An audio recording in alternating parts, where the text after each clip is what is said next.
ಒಬ್ಬ ರಾಜ ಇದ್ದ. ಅವನ ಹೆಸರು ಸುಮೇರ್ ಸಿಂಗ್ ಅಂತ. ಅವನ ರಾಣಿಯ ಹೆಸರು ಕೇತ್ಕಿ. ಕೇತ್ಕಿ ತುಂಬಾ ಸುಂದರವಾಗಿದ್ಲು.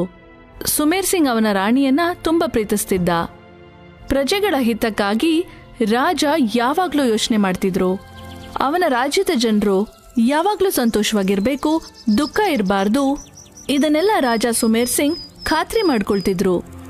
ಒಂದಿನ ರಾಜ ಅವರ ಪ್ರಜೆಗಳ ಸ್ಥಿತಿಯನ್ನ ತಿಳ್ಕೊಳ್ಳೋದಕ್ಕೋಸ್ಕರ ಅವರ ರಾಜ್ಯವನ್ನ ಸುತ್ತಾಡಬೇಕು ಅಂತ ನಿರ್ಧಾರ ಮಾಡ್ತಾರೆ. ಅವರು ಅವರ ರಾಣಿಗೆ ಹೇಳಿದ್ರು, ನಿಮಗಂತೂ ಗೊತ್ತೇ ಇದೆ ಮಹಾರಾಣಿ, ನಾವು ಕಾಲಕಾಲಕ್ಕೂ ಪ್ರಜೆಗಳ ಸ್ಥಿತಿಗತಿಯನ್ನು ತಿಳಿಯಲು ರಾಜ್ಯ ಪರ್ಯಟನೆ ಮಾಡುತ್ತೇವೆ. ಹೌದು ಮಹಾರಾಜರೇ, ಗೊತ್ತು. ನಿಮ್ಗೆ ಈ ಪ್ರಜೆಗಳ ಮೇಲಿರೋಂಥ ಪ್ರೀತಿ ಮತ್ತೆ ನೀವೇ ಸ್ವಯಂ ಹೋಗಿ ಅವರನ್ನ ನೋಡ್ಕೊಳ್ಳೋ ರೀತಿ ನನಗೆ ತುಂಬಾನೇ ಇಷ್ಟ ಆಗತ್ತೆ, ಮತ್ತೆ ಹೆಮ್ಮೆ ಪಡ್ತೀನಿ. ನಾಳೆ ನಾವು ನಮ್ಮ ರಾಜ್ಯ ಪರ್ಯಟನೆ ಮಾಡಲು ನಿರ್ಧರಿಸಿದ್ದೇವೆ. ನಮ್ಮ ಜೊತೆ ನಿಮ್ಮನ್ನು ಕರೆದೊಯ್ಯಲು ನಿರ್ಧರಿಸಿದ್ದೇವೆ. ನಿಶ್ಚಯವಾಗಿ ನೀವು ಈ ಅನುಭವವನ್ನು ತುಂಬಾ ಇಷ್ಟಪಡುತ್ತೀರಾ.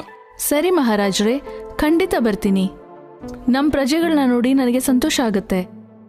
ಮಾರನೇ ದಿನ ಮಹಾರಾಜ ಮತ್ತೆ ಮಹಾರಾಣಿ ರಾಜ್ಯವನ್ನ ಸುತ್ತಾಡಕ್ಕೆ ಹೊರಟ್ರು. ಅವರ ರಥ ಸಾಗ್ತಾ ಇತ್ತು ಮತ್ತವರಿಬ್ರು ಎಲ್ಲವನ್ನ ನೋಡಿ ರಾಜ್ಯ ತುಂಬಾನೇ ಸುಭಿಕ್ಷವಾಗಿದೆ ಅಂತ ಅನ್ಕೊಂಡ್ರು. ಆಗ ದಾರಿಯಲ್ಲಿ ಅವ್ರಿಗೆ ಒಬ್ಬ ರೈತ ಸಿಗ್ತಾನೆ. ಅವನಿಗೆ ತುಂಬಾ ಸುಸ್ತಾಗಿರೋದ್ರಿಂದ ನಿಧಾನವಾಗಿ ನಡೀತಿರ್ತಾನೆ. ರಾಜ ಸುಮೇರ್ ಆ ರೈತನ ಬಳಿ ಅವನ ರಥವನ್ನ ನಿಲ್ಲಿಸ್ತಾನೆ. ಅವರು ರೈತನನ್ನ ಹತ್ತಿರದಿಂದ ನೋಡಿದ್ರು. ಮತ್ತೆ, ನಮ್ಮ ಶಾಸನದಲ್ಲಿ ನಿಮ್ಮ ಜೀವನ ಹೇಗೆ ನಡೆಯುತ್ತಿದೆ? ತುಂಬಾನೇ ಚೆನ್ನಾಗಿ ನಡೆಯುತ್ತಿದೆ ಮಹಾರಾಜ. ನಾನಂತೂ ಒಬ್ಬ ಚಿಕ್ಕ ರೈತ. ಧಾನ್ಯಗಳನ್ನು ಮಾರಿ ನನ್ನ ಜೀವನ ನಡೆಸುತ್ತಿದ್ದೇನೆ. ಪ್ರತಿದಿನ ಎಷ್ಟು ಸಂಪಾದಿಸುತ್ತೀಯಾ? ಎಷ್ಟು ಉಳಿಸುತ್ತೀಯಾ? ಮಹಾರಾಜ, ಪ್ರತಿದಿನ 4 ಆಣೆಯಷ್ಟು. ಅಷ್ಟರಲ್ಲೇ ನಿಮ್ ಜೀವನ ಸಾಗುತ್ತಾ? ಇದಂತೂ ತುಂಬಾ ಕಡಿಮೆ ಇದೆ. ಇಷ್ಟು ಕಮ್ಮಿ ಹಣದಲ್ಲಿ ಹೇಗೆ ಜೀವನ ಸಾಗಿಸುತ್ತೀಯಾ? ಒಂದು ನನಗಾಗಿ, ಮತ್ತೊಂದು ಸಾಲದವರಿಗಾಗಿ. ಒಂದನ್ನು ಹಿಂತಿರುಗಿಸುತ್ತೇನೆ, ಮತ್ತೊಂದು ಸಾಲಕ್ಕಾಗಿ ಇಡುತ್ತೇನೆ. ಇದು ಯಾವ ರೀತಿಯ ಒಗಟು ರೈತ? ನಮಗೆ ಇದು ತಿಳಿಯುತ್ತಿಲ್ಲ. ಸ್ವಲ್ಪ ಸರಿಯಾಗಿ ಹೇಳು. ಒಂದು ಭಾಗವನ್ನು ನನಗಾಗಿ ಇಟ್ಟುಕೊಳ್ಳುತ್ತೇನೆ, ಒಂದು ಭಾಗವನ್ನು ಆಭಾರಿಯಾಗಿ ಅಂದರೆ ನನ್ನ ಹೆಂಡತಿಗೆ ನೀಡುತ್ತೇನೆ. ಮನೆಯ ಕೆಲಸ ಅವಳ ಪ್ರಯತ್ನದಿಂದಲೇ ನಡೆಯುತ್ತದೆ. ಒಂದನ್ನು ಹಿಂತಿರುಗಿಸುತ್ತೇನೆ, ಇದರ ಅರ್ಥ ಇದರ ಭಾಗವನ್ನು ನನ್ನ ತಂದೆ ತಾಯಿಯವರಿಗೆ ಅರ್ಪಿಸುತ್ತೇನೆ. ಅವರಿಂದ ನಾನು ಇಷ್ಟು ಮಟ್ಟಿಗೆ ಬೆಳೆದಿದ್ದೇನೆ. ಹೊಟ್ಟೆಪಾಡಿಗೆ ದುಡಿಯುವುದನ್ನು ಕಲಿಸಿದ್ದಾರೆ. ಒಂದನ್ನು ಸಾಲಕ್ಕಾಗಿ ಇಡುತ್ತೇನೆ, ಒಂದು ಭಾಗವನ್ನು ನನ್ನ ಮಕ್ಕಳಿಗಾಗಿ ಹೂಡಿಕೆ ಮಾಡುತ್ತೇನೆ. ಅದರಿಂದ ನನಗೆ ಅವರ ಭವಿಷ್ಯ ಕಾಣುತ್ತದೆ. ವಾಹ್, ನೀನು ಎಷ್ಟು ಚೆನ್ನಾಗಿ ಒಗಟನ್ನು ಬಿಡಿಸಿದ್ದೀಯಾ. ಒಪ್ಪಿಕೊಂಡೆ. ನಾನು ನಿನಗೆ 10 ಸುವರ್ಣ ಮುದ್ರೆಯನ್ನು ನೀಡುತ್ತೇನೆ. ಆದರೆ ನೀನು ಈ ಉತ್ತರವನ್ನು ಗೌಪ್ಯವಾಗಿ ಇಡಬೇಕು, ನನ್ನ ಮುಖವನ್ನು 100 ಬಾರಿ ನೋಡುವ ತನಕ. ಆಗಲಿ ಮಹಾರಾಜರೇ, ನೀವು ಹೇಳಿದ ಹಾಗೆಯೇ ಆಗಲಿ. ನಾನು ಹಾಗೆಯೇ ಮಾಡುತ್ತೇನೆ. ಈ ಒಗಟನ್ನು ಗೌಪ್ಯವಾಗಿ ಇಡುತ್ತೇನೆ. ರಾಜ ಮತ್ತೆ ರಾಣಿ ಸಂಜೆ ರಾಜ್ಯವನ್ನ ಸುತ್ತಾಡಿ ಮನೆಗೆ ಬರ್ತಾರೆ. ಆದ್ರೆ ರಾಜ ಸುಮೇರ್ ಸಿಂಗ್ ಆ ರೈತನ ಒಗಟಿನ ಬಗ್ಗೆನೇ ಯೋಚಿಸ್ತಾ ಇರ್ತಾರೆ. ನಾವು ನಮ್ಮನ್ನು ಸ್ವತಃ ಬುದ್ಧಿವಂತರೆಂದು ತಿಳಿದಿದ್ದೆವು, ಆದರೆ ಒಬ್ಬ ಸಾಧಾರಣ ರೈತನ ಒಗಟನ್ನು ಬಿಡಿಸಲು ಆಗಲಿಲ್ಲ. ಮಾರನೇ ದಿನ ಸುಮೇರ್ ಸಿಂಗ್ ಆ ಒಗಟನ್ನ ದರ್ಬಾರಿಗಳ ಮುಂದಿಟ್ರು. ಒಗಟನ್ನ ಕೇಳಿ ಎಲ್ಲ ದರ್ಬಾರಿಗಳು ಬೆಬ್ಬೆರಗಾಗ್ಬಿಟ್ರು. ಆಗ ಸುಮೇರ್ ಸಿಂಗ್ ಹೇಳ್ದ, ಇದೊಂದು ಸಾಧಾರಣ ರೈತ ಹೇಳಿದ ಒಗಟಾಗಿದೆ. ನೀವೆಲ್ಲ ರಾಜ ಆಸ್ಥಾನದವರು. ನಿಮ್ಮೆಲ್ಲರ ಬುದ್ಧಿವಂತಿಕೆ ಅವನಿಗಿಂತ ಹೆಚ್ಚಾಗಿರಬೇಕು. ಯಾರು ಉತ್ತರ ಕೊಡಕ್ಕಾಗ್ಲಿಲ್ಲ. ಆದ್ರೆ ಒಬ್ಬ ಮನುಷ್ಯ ಧೈರ್ಯ ಮಾಡ್ಕೊಂಡು ಹೇಳ್ತಾನೆ, ಮಹಾರಾಜರೇ, ನನಗೆ 24 ಗಂಟೆಗಳ ಸಮಯ ಸಿಕ್ಕಿದರೆ ನಾನು ನಿಮ್ಮ ಒಗಟಿನ ಉತ್ತರವನ್ನು ಹುಡುಕಿ ತರುತ್ತೇನೆ.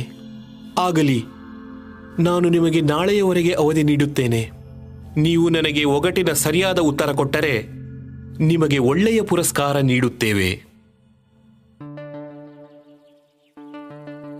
ಮಹಾರಾಜರು ಹೇಳುತ್ತಿದ್ದರು ಈ ಒಗಟು ಒಬ್ಬ ರೈತ ಹೇಳಿದನು ಎಂದು. ನನಗೆ ರಾಜ್ಯದ ರೈತರಲ್ಲಿ ಆ ರೈತನನ್ನು ಹುಡುಕಬೇಕು. ಒಂದು ವೇಳೆ ಅವನು ಸಿಕ್ಕಿಬಿಟ್ರೆ ನನ್ನ ಕೆಲಸ ಆದ ಹಾಗೆ. ಆ ಮನುಷ್ಯ ಆ ರೈತನನ್ನ ಹುಡುಕೊಂಡು ಹೊರಟೇ ಬಿಟ್ಟ. ಎಷ್ಟೇ ಹುಡುಕಿದ್ರೂ ಆ ಮನುಷ್ಯನಿಗೆ ಆ ರೈತ ಸಿಗ್ಲೇ ಇಲ್ಲ. ಒಗಟು ಕೇಳಿದ್ದವನು. ಸಂಜೆ ಆಗ್ತಾ ಆಗ್ತಾ ಆ ಮನುಷ್ಯನಿಗೆ ಒಬ್ಬ ರೈತ ಸಿಕ್ದ. ಅವನ ಹೊಲದಲ್ಲಿ ಕೆಲಸ ಮಾಡ್ತಿದ್ದ. ಆ ಮನುಷ್ಯ ತುಂಬಾ ಸಂತೋಷದಿಂದ ಆ ರೈತನ ಬಳಿ ಹೋಗ್ತಾನೆ. ಮತ್ತೆ ಅವನ್ನ ಕೇಳ್ತಾನೆ, ನೀನು ಅದೇ ರೈತನ ನಿನ್ನೆ ಮಹಾರಾಜ ಮಹಾರಾಣಿಯವರು ಪರ್ಯಟನೆಗೆ ಬಂದಾಗ ಸಿಕ್ಕಿದೆಯಲ್ಲ? ಹೌದು, ನಾನೇ ಅದು. ಆದರೆ ನೀವು ಯಾಕೆ ಹೀಗೆ ಕೇಳುತ್ತಿದ್ದೀರಿ? ನಾನು ಮಹಾರಾಜರ ಆಸ್ಥಾನದವನು. ನೀನು ಆದಷ್ಟು ಬೇಗ ನನಗೆ ಆ ಒಗಟಿನ ಉತ್ತರವನ್ನು ನೀಡು. ನೀನು ಮಹಾರಾಜರಿಗೆ ಹೇಳಿದ್ದನ್ನು. ನಾನು ನಿಮಗೆ ಒಗಟಿನ ಸರಿ ಉತ್ತರವನ್ನು ತಿಳಿಸಲಾರೆ. ನನಗೆ ಮಹಾರಾಜರ ಆದೇಶವಾಗಿದೆ. ನಾನು ಉತ್ತರ ಹೇಳಬಾರದೆಂದು ಮಹಾರಾಜರು ಷರತ್ತು ಹಾಕಿದ್ದಾರೆ. ಮೊದಲು ರೈತ ಆಗಲ್ಲ ಅಂದ. ಆನಂತರ ಆ ಮನುಷ್ಯ ರೈತನಿಗೆ 100 ಸ್ವರ್ಣ ಮುದ್ರೆಗಳನ್ನ ಕೊಟ್ಟ. ಆಗ ಆ ಮನುಷ್ಯನಿಗೆ ಅವನು ಉತ್ತರ ಕೊಟ್ಟ. ಮನುಷ್ಯ ಬಂದ. ಮಾರನೇ ದಿನ ಸುಮೇರ್ ಸಿಂಗ್ನ ದರ್ಬಾರಿನಲ್ಲಿ ಒಗಟಿನ ಸರಿಯಾದ ಉತ್ತರ ಹೇಳ್ಬಿಟ್ಟ.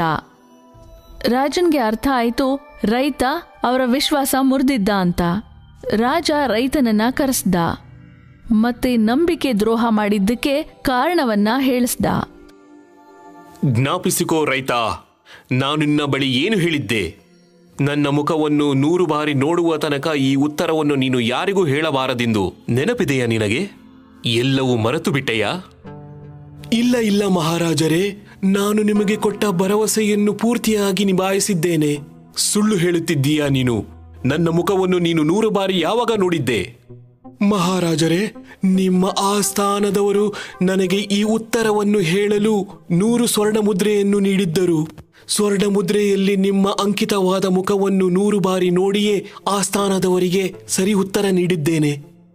ರಾಜನ್ಗೆ ಆ ರೈತನ ಬುದ್ಧಿವಂತಿಕೆ ಮತ್ತೆ ಚತುರತೆಯನ್ನ ನೋಡಿ ಬಹಳ ಸಂತೋಷವಾಯಿತು. ಆ ರೈತನನ್ನ ಅವರು ಅವರ ವಿಶೇಷ ಸಮಿತಿಯಲ್ಲಿ ಸೇರಿಸ್ಕೊಂಡ್ಬಿಡ್ತಾರೆ.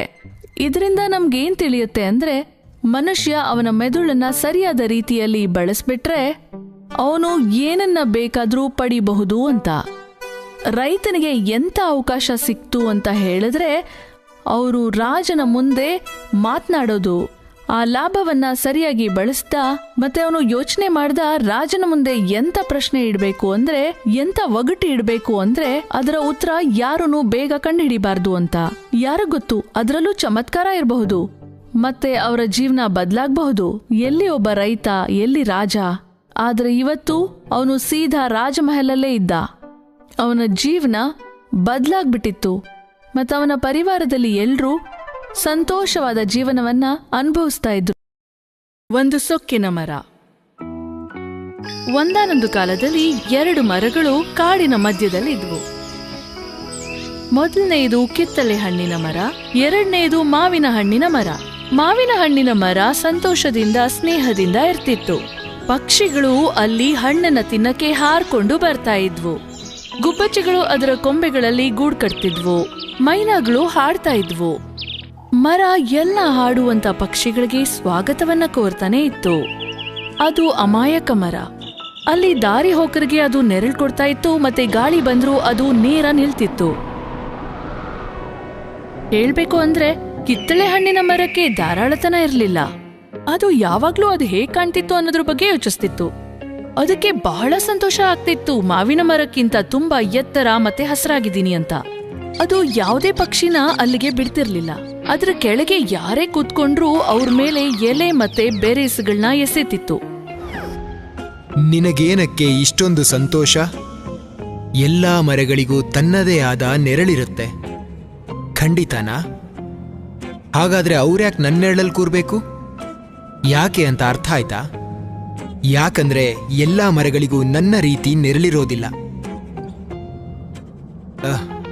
ನಿನ್ ಜೊತೆ ಮಾತಾಡೋದಂತೂ ವ್ಯರ್ಥ. ಹಲೋ, ಹೋಗ ಆ ಕಡೆ ಹೋಗ, ಮಾವಿನ ಮರದ ಹತ್ರ.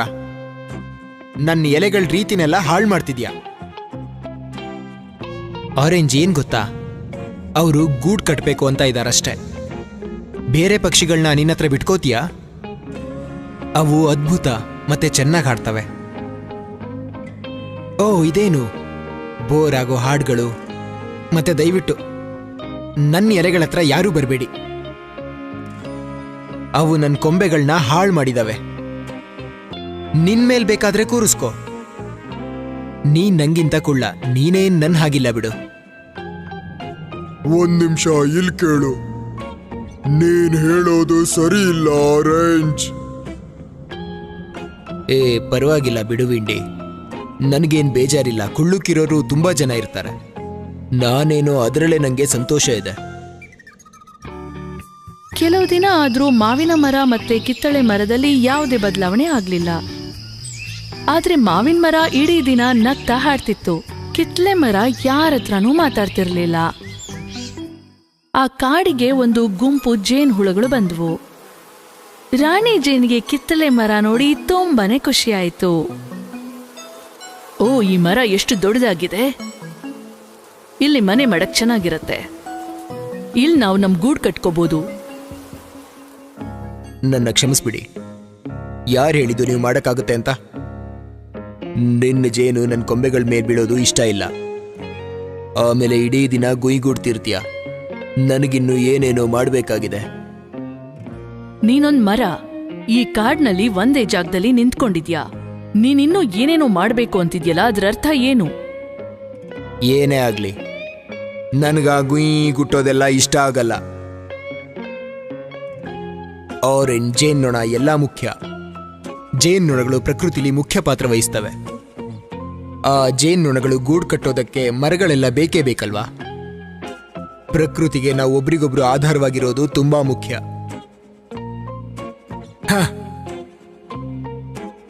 ಪ್ರಕೃತಿ ಅವಳ ಕೊಂಬೆಗಳನ್ನ ಹಾಳು ಮಾಡೋ ಹಾಗಿದ್ರೆ ನನ್ನನ್ನು ಇಷ್ಟು ಸುಂದರ ಮತ್ತು ಶಕ್ತಿಶಾಲಿನಾಗಿ ಮಾಡ್ತಾ ಇರಲಿಲ್ಲ. ನಾನೊಂದು ಅದ್ಭುತ ಪ್ರಕೃತಿ ವಿಸ್ಮಯ. ಹಾಗಾಗಿ ಈ ಪ್ರಕೃತಿಗೋಸ್ಕರ ನಾನು ಯಾವಾಗಲೂ ಸಂತೋಷವಾಗಿರ್ತೀನಿ. ನನಗೆ ಯಾಕೆ ಉಪದೇಶ ಕೊಡ್ತೀಯಾ? ಪ್ರಕೃತಿ ಮೇಲೆ ಅಷ್ಟು ಕಾಳಜಿ ಇದ್ರೆ ನೀನೇ ಮಾಡು. ಈ ಜೇನ್ನೊಣಗಳು ನಿನ್ಮೇಲೆ ಕೂರೋದಕ್ಕೆ ಜಾಗ ಕೊಡು. ಈಗ ನಂಗೆ ಬೇರೆ ಕೆಲಸ ಇದೆ. ಕಿತ್ತಳೆ ಮರ ಹೇಳಿದ ಮಾತು ಮಾವಿನ ಮರದ ಒಳಗೆ ಹೊಕ್ತು. ಆದ್ರೆ ಅದು ಏನೂ ಮಾತಾಡ್ಲೇ ಇಲ್ಲ.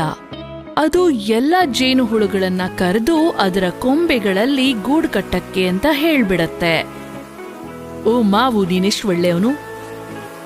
ನಾವು ನಮ್ ಗೂಡ್ನ ಇಲ್ಲಿ ಕಟ್ತೀವಿ. ನಿನ್ನ ಸುಗಂಧ ಎಷ್ಟು ಚೆನ್ನಾಗಿದೆ.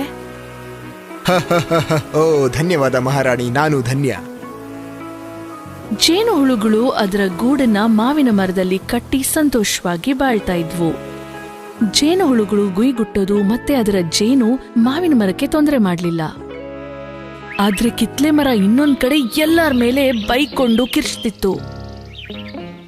ಹೇಯ್, ನಿನ್ನ ಈ ಸಣ್ಣ ಮಾತು ನನ್ನ ಕಾಡ್ತಾ ಇದೆ. ನಮ್ಮ ಮೇಲೆ ಕೂತು ನೀವಂತೂ ಯಾವಾಗ್ಲೂ ಕೂಗ್ತಿರ್ತೀರ. ನೀವು ಯಾವಾಗ್ಲೂ ಹಾಡ್ತಾನೆ ಇರ್ಬೇಕಾ? ಸ್ವಲ್ಪ ಹೊತ್ತಾದ್ಮೇಲೆ ಅದು ಕಿರಿಕಿರಿ ಆಗುತ್ತೆ. 2 ಮರ ಕಡಿಯೋರು ಕಾಡಿಗೆ ಕೆಲವು ವಾರದ ನಂತರ ಬಂದ್ರು. ಅವರು ಮನೆ ಕಟ್ಟೋದಕ್ಕೆ ಮರ ಬೇಕಾಗಿರತ್ತೆ. ಅವರು ಮಾವಿನ ಮರದ ಹತ್ರ ಬಂದು ಅದನ್ನ ಕತ್ತರಿಸಕ್ಕೆ ನೋಡಿದ್ರು. ಇದು ಅವರ ಕೆಲ್ಸಕ್ಕೆ ತುಂಬಾ ಅನುಕೂಲ ಅಂತ ಅನ್ಸ್ತು. ಆದ್ರೆ ಅಲ್ಲಿದ್ದ ಒಬ್ರು ಏನನ್ನೋ ನೋಡಿದ್ರು. ನಿಲ್ಲೋ, ನಿಜವಾಗ್ಲೂ ಅದೇನದು? ಅದು ಜೇನ್ನೊಣದ ಗೂಡು.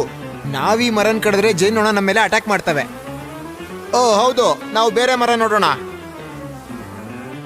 ಮರ ಕಡಿಯೋರು ಕಿತ್ಲೆ ಮರನ ಕಡಿಯಕ್ಕೆ ಅಂತ ಹೋದ್ರು. ಅವರು ಮರದ ಎತ್ತರನ ಹೊಗಳಿದ್ರು. ತೊಗೊಟೆಯ ಕೆಳಗಿಂದ ಶುರು ಮಾಡೋಣ. ಆ ಕಾರಣದಿಂದ ಮರ ಕಡಿಯೋನು ಕಿತ್ಲೆ ಮರನ ಕತ್ತರಿಸಕ್ಕೆ ಅಂತ ಹೋಗ್ತಾರೆ. ಕಿತ್ಲೆ ಮರ ಅಳಕ್ಕೆ ಶುರು ಮಾಡ್ತು. ಕಾಡನ್ನ ಬಿಟ್ಟು ಹೋಗಕ್ಕೆ ಅದಕ್ಕೆ ಭಯ ಇತ್ತು. ಅದು ಪಕ್ಷಿಗಳನ್ನ ಬಿಟ್ಟು ಹೋಗಕ್ಕೆ ಭಯ ಪಡ್ತಿತ್ತು. ಓ, ಅದು ಭಯಂಕರವಾಗಿದೆ. ನನಗೆ ಏನ್ ಯೋಚನೆ ಇಟ್ಕೊಂಡು ಬಂದಿದ್ದಾರೋ. ಮಾವಿನ ಮರ ಎಲ್ಲವನ್ನ ನೋಡ್ತಾ ಇತ್ತು. ಅದು ಜೇನು ಹುಳುಗಳನ್ನ ಒಗ್ಗೂಡಿಸ್ತು. ಜೇನ್ನೊಣಗಡೆ ಅಲ್ಲೇನೋ ನಡೀತಿದೆ ನೋಡಿ. ಅರೆ ಮಾವಿನ ಮರ, ಏನಾಯ್ತು? ಆರೆಂಜ್ ಕಷ್ಟದಲ್ಲಿದ್ದಾನೆ. ನಾವು ಅವನಿಗೆ ಸಹಾಯ ಮಾಡಬೇಕು. ದಯವಿಟ್ಟು ಅವನ್ಗೆ ಅವನ್ ಬಗ್ಗೆ ಯೋಚನೆ ಇದೆ. ಅವನು ಯಾವಾಗ್ಲೂ ಕಾಡಿನ ಬಗ್ಗೆ ಅಸಡ್ಡೆ ತೋರಿಸ್ತಾನೆ. ಅವನಿಗೆ ನಾವ್ ಯಾಕೆ ಸಹಾಯ ಮಾಡ್ಬೇಕು? ನಿನಗೆ ಯಾವ್ದಕ್ ಸಹಾಯ ಮಾಡಕ್ ಹೇಳಿದ್ನೋ ಅದೇ ಕಾರಣಕ್ಕೆ. ಆದ್ರೆ ಅವನು ರಾಣಿಗೆ ಸಹಾಯ ಮಾಡ್ಲಿಲ್ಲ. ಮ್ಯಾಂಗೋ, ನಾನಿದ್ರಲ್ಲಿ ಜೇನ್ನೊಣದ ಪರ. ಆರೆಂಜ್ ಇಲ್ಲಿರೋವರೆಗೂ ತುಂಬಾ ಸ್ವಾರ್ಥಿನೇ ಆಗಿದ್ದ. ಅವನು ಜೇನ್ನೊಣಗಳಿಗೆ ಗೂಡ್ ಕಟ್ಟೋಗ್ಬಿಟ್ಟಿದ್ರೆ ಆ ಮರ ಕಡೆಯವರು ಅವನ್ನ ಬಿಟ್ಟು ಹೋಗ್ತಾ ಇದ್ರು. ಅವನಿಗೆ ಏನಾಗ್ಬೇಕಾಗಿತ್ತೋ ಅದೇ ಆಗ್ತಾ ಇದೆ ಇವಾಗ. ಇಲ್ಲ ವಿಂಡಿ, ಆರೆಂಜ್ ನಮ್ ಜೊತೆ ಚೆನ್ನಾಗಿ ನಡ್ಕೊಳ್ದೇ ಇರಬಹುದು. ಅವರು ನಮ್ ಜೊತೆ ಕೆಟ್ಟದಾಗಿ ನಡ್ಕೊಂಡ್ರು ಅಂತ ನಾವು ಹಾಗೆ ನಡ್ಕೋಬಾರ್ದು. ಈ ಕಾಡು ನಾವೆಲ್ಲರೂ ಇರುವಂಥ ಜಾಗ. ನಮ್ಮ ಅವಶ್ಯಕತೆ ಆರೆಂಜ್ಗೆ ಇದ್ದಾಗ ನಾವು ಅವನನ್ನ ಬಿಟ್ಕೊಡ್ಬಾರ್ದು. ಮಾವು ಸರಿ ಇದೆ. ನಾವು ಕಿತ್ಲೆಗೆ ಸಹಾಯ ಮಾಡಬೇಕು. ಬನ್ನಿ ಹುಳುಗಳೇ, ಹೊರಗೆ ಬನ್ನಿ. ಕಿತ್ಲೆಗೆ ನಮ್ ಸಹಾಯ ಬೇಕು. ಎಲ್ಲ ಜೇನು ಹುಳುಗಳು ಮರ ಕಡಿಯೋರ ಹತ್ರ ಹೋಗ್ಬಿಡತ್ತೆ. ಅವು ಅವರ ಕಿವಿ ಮತ್ತೆ ಕಣ್ಣುಗಳ ಮುಂದೆ ಗುಯಿಗುಡುತ್ತಿರ್ತವೆ. ನಾವೀಗ ಇಲ್ಲಿಂದ ಹೋಗ್ಬೇಕು. ಈ ಜೇನುನೊಣಗಳು ನಮ್ಗೆ ಕಚ್ತವೆ, ನಮ್ಮನ್ನ ಸಾಯಿಸ್ಬಿಡ್ತವೆ. ನಾವಿಲ್ಲಿಂದ ಹೊರಗೋಗ್ಬೇಕು.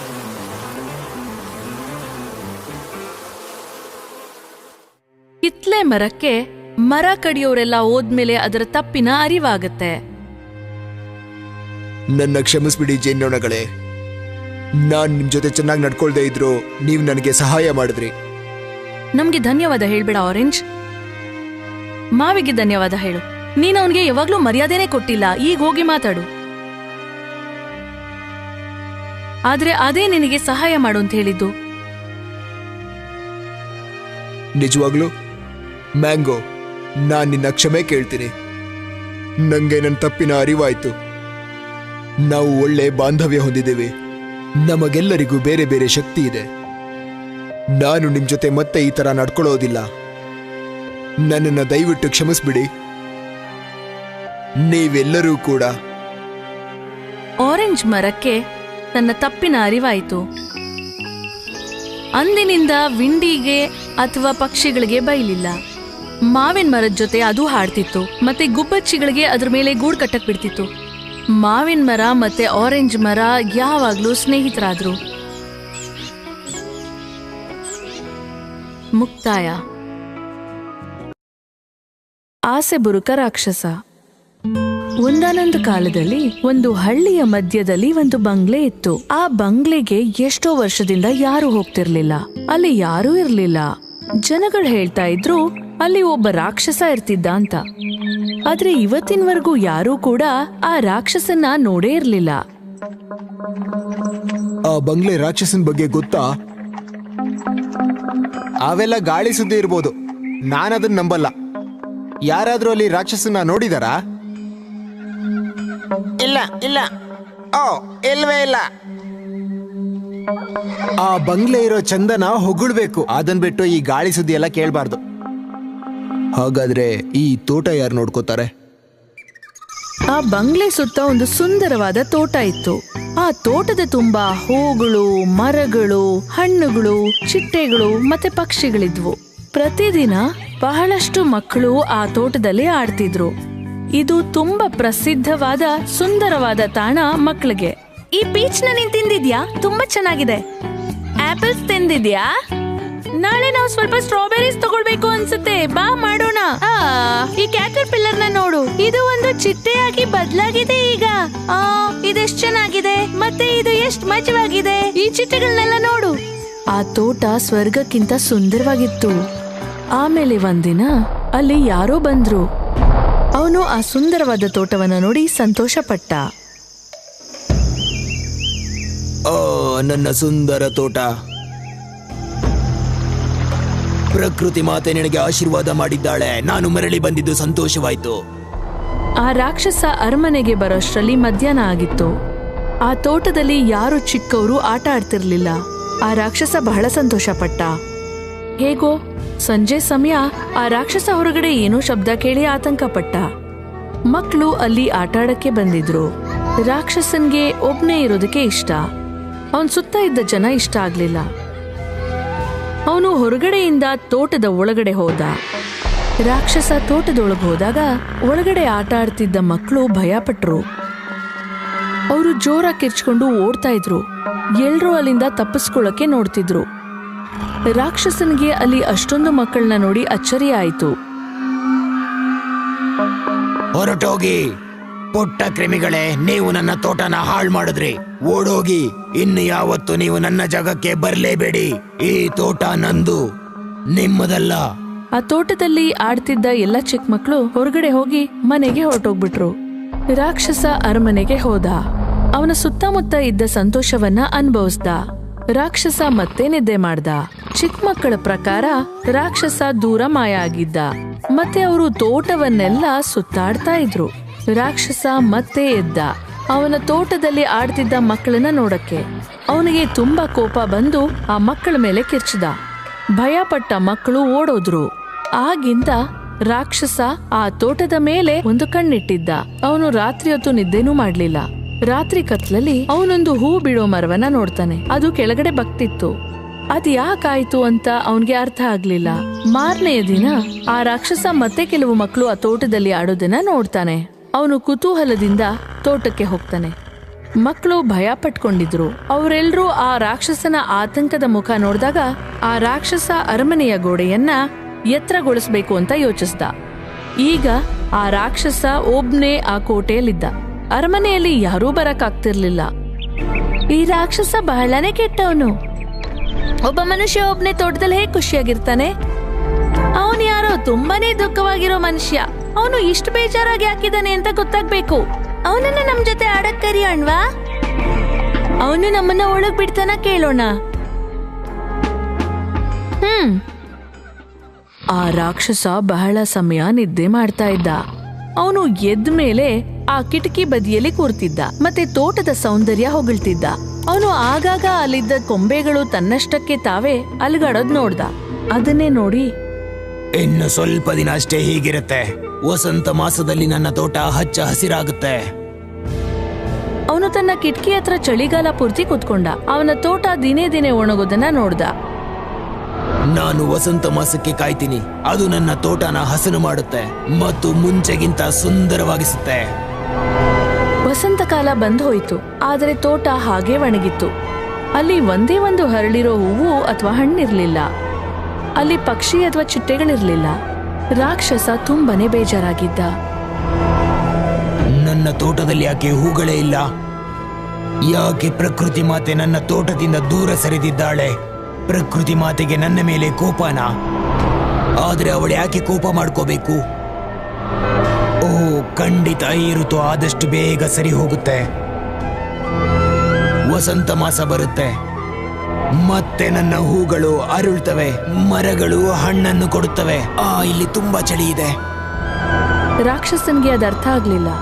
ಅವನ ಹೃದಯ ತಣ್ಣಗಾಗಿತ್ತು. ಸಮಯ ಕಳೆದ ಹಾಗೆ ಅಲ್ಲಿದ್ದವರೆಲ್ಲ 3 ವಸಂತಗಳು ಬಂದ್ ಹೋಗೋದನ್ನ ನೋಡಿದ್ರು. ಸುಂದರವಾದ ಹೂಗಳು ಬೆಟ್ಟದ ಬಳಿ ಅರಳಿದ್ವು. ಮರಗಳ ತುಂಬಾ ಹಣ್ಣುಗಳಿದ್ವು.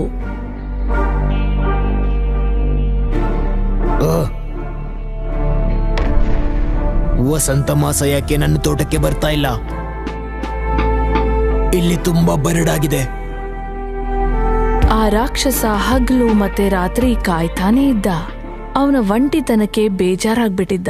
ಒಂದು ಬೆಳಿಗ್ಗೆ ಮಕ್ಕಳು ತೋಟದಲ್ಲಿ ಆಡೋದಕ್ಕೆ ಬಂದ್ರು. ಆ ರಾಕ್ಷಸ ಅವರನ್ನ ನೋಡ್ಲೇ ಇಲ್ಲ. ಅವರು ಅಲ್ಲಿ ಬಹಳ ಹೊತ್ತು ಆಡಿದ್ರು. ರಾಕ್ಷಸನ್ಗೆ ಬಹಳ ಕೋಪ ಬಂತು. ಅವನು ಕೋಪ ಮಾಡ್ಕೊಂಡು ಅವರ ಬಳಿ ಓಡ್ದ. ಎಲ್ಲ ಚಿಕ್ಕ ಮಕ್ಕಳು ಒಂದೇ ಬಾರಿ ತೋಟದಿಂದ ಓಡಿದ್ರು. ಆದ್ರೆ ಒಬ್ಬನ್ ಮಾತ್ರ ಅಲ್ಲೇ ಇದ್ದ. ಆ ರಾಕ್ಷಸ ಪುಟ್ಟ ಮಗು ಮರದ ಕೆಳಗೆ ನಿಂತಿರೋದ್ನ ನೋಡ್ತಾನೆ. ಆ ರಾಕ್ಷಸ ಬರ್ತಾ ಇದ್ದ ಹಾಗೆ ನಡುಕ್ತಾನೆ. ಅವನು ಜೋರಾಗಿ ಅಳ್ತಾ ಇರ್ತಾನೆ. ನೀನಿಲ್ಲಿ ಏನ್ ಮಾಡ್ತಿದ್ಯಾ?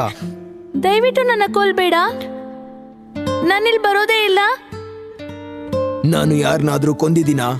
ಇಲ್ಲ, ನಾನಷ್ಟು ಕೆಟ್ಟವನಲ್ಲ. ನಾನು ಯಾರಿಗೂ ಏನೂ ಹಾನಿ ಕೂಡ ಮಾಡಿಲ್ಲ. ನಾನ್ ನಿನಗೂ ಏನೂ ಮಾಡೋದಿಲ್ಲ. ನೀನೀಗ ಅಳೋದನ್ನ ನಿಲ್ಸು. ನನ್ ಮನೆಗೆ ಹೋಗ್ಬೇಕು. ದಯವಿಟ್ಟು ನನ್ನ ಬಿಡು. ನಾನು ಬರೋದಕ್ ಮುಂಚೆ ನೀನ್ ಇಲ್ಲಿ ಬಂದು ಏನ್ ಮಾಡ್ತಿದ್ಯಾ? ನನಗೆ ಮರ ಹತ್ಬೇಕಾಗಿತ್ತು, ಆದ್ರೆ ಆಗ್ಲಿಲ್ಲ. ಓ ಹೌದಾ, ನಾನು ನಿನಗೆ ಸಹಾಯ ಮಾಡ್ತೀನಿ. ಆ ರಾಕ್ಷಸ ಮಗುನ ಎತ್ಕೊಂಡು ಆ ಮರದ ಕೊಂಬೆ ಮೇಲೆ ಕೂರಿಸ್ತಾನೆ. ಈಗ ನಿನ್ನ ಸ್ನೇಹಿತರನ್ನು ಕರಿ. ನೀವೆಲ್ಲ ಇಲ್ಲೇ ಆಟವಾಡಿ. ಆ ರಾಕ್ಷಸ ಆ ಮಗುವಿನ ಸುಂದರವಾದ ನಗು ನೋಡ್ತಾನೆ. ಆ ಪುಟ್ಟ ಮಗು ಅವನ ಸ್ನೇಹಿತರನ್ನೆಲ್ಲ ಕರೀತಾನೆ. ಎಲ್ಲ ಮಕ್ಕಳು ಬಂದ್ರು. ಆ ರಾಕ್ಷಸ ಅರಮನೆಗೆ ಹೋಗ್ಬಿಟ್ಟ. ಆ ಪುಟ್ಟ ಮಕ್ಕಳನ್ನ ಕಿಟಕಿಯಿಂದ ನೋಡ್ದ. ಕೆಲವೇ ಕ್ಷಣಗಳಲ್ಲಿ ಅವನು ಗಿಡದಲ್ಲಿ ಕೆಲವು ಹೂಗಳನ್ನ ನೋಡ್ದ. ಅವನು ಅದನ್ನ ನೋಡಿ ಅಚ್ಚರಿಗೊಂಡು ಸಂತೋಷ ಪಟ್ಟ. ಅದಾದ್ಮೇಲೆ ಅವನು ಕೂಡ ಮಕ್ಕಳ ಜೊತೆ ಆಡ್ದ. ಅದಾದ್ಮೇಲೆ ಮುಂಚೆ ಮಕ್ಕಳು ಆಡ್ತಾ ಇದ್ದ ಹಾಗೆ ಈಗ್ಲೂ ಆಡ್ತಾ ಇದ್ರು. ಇದ್ದಕ್ಕಿದ್ದ ಹಾಗೆ ಆ ಇಡೀ ತೋಟ ಮುಂಚಿನ ಹಾಗೆ ಅರಳುತ್ತೆ. ಆ ಇಡೀ ತೋಟದ ಸೌಂದರ್ಯ ಎಲ್ಲಿ ಅಡಗಿದೆ ಅಂತ ರಾಕ್ಷಸನಿಗೆ ತಿಳಿಯುತ್ತೆ.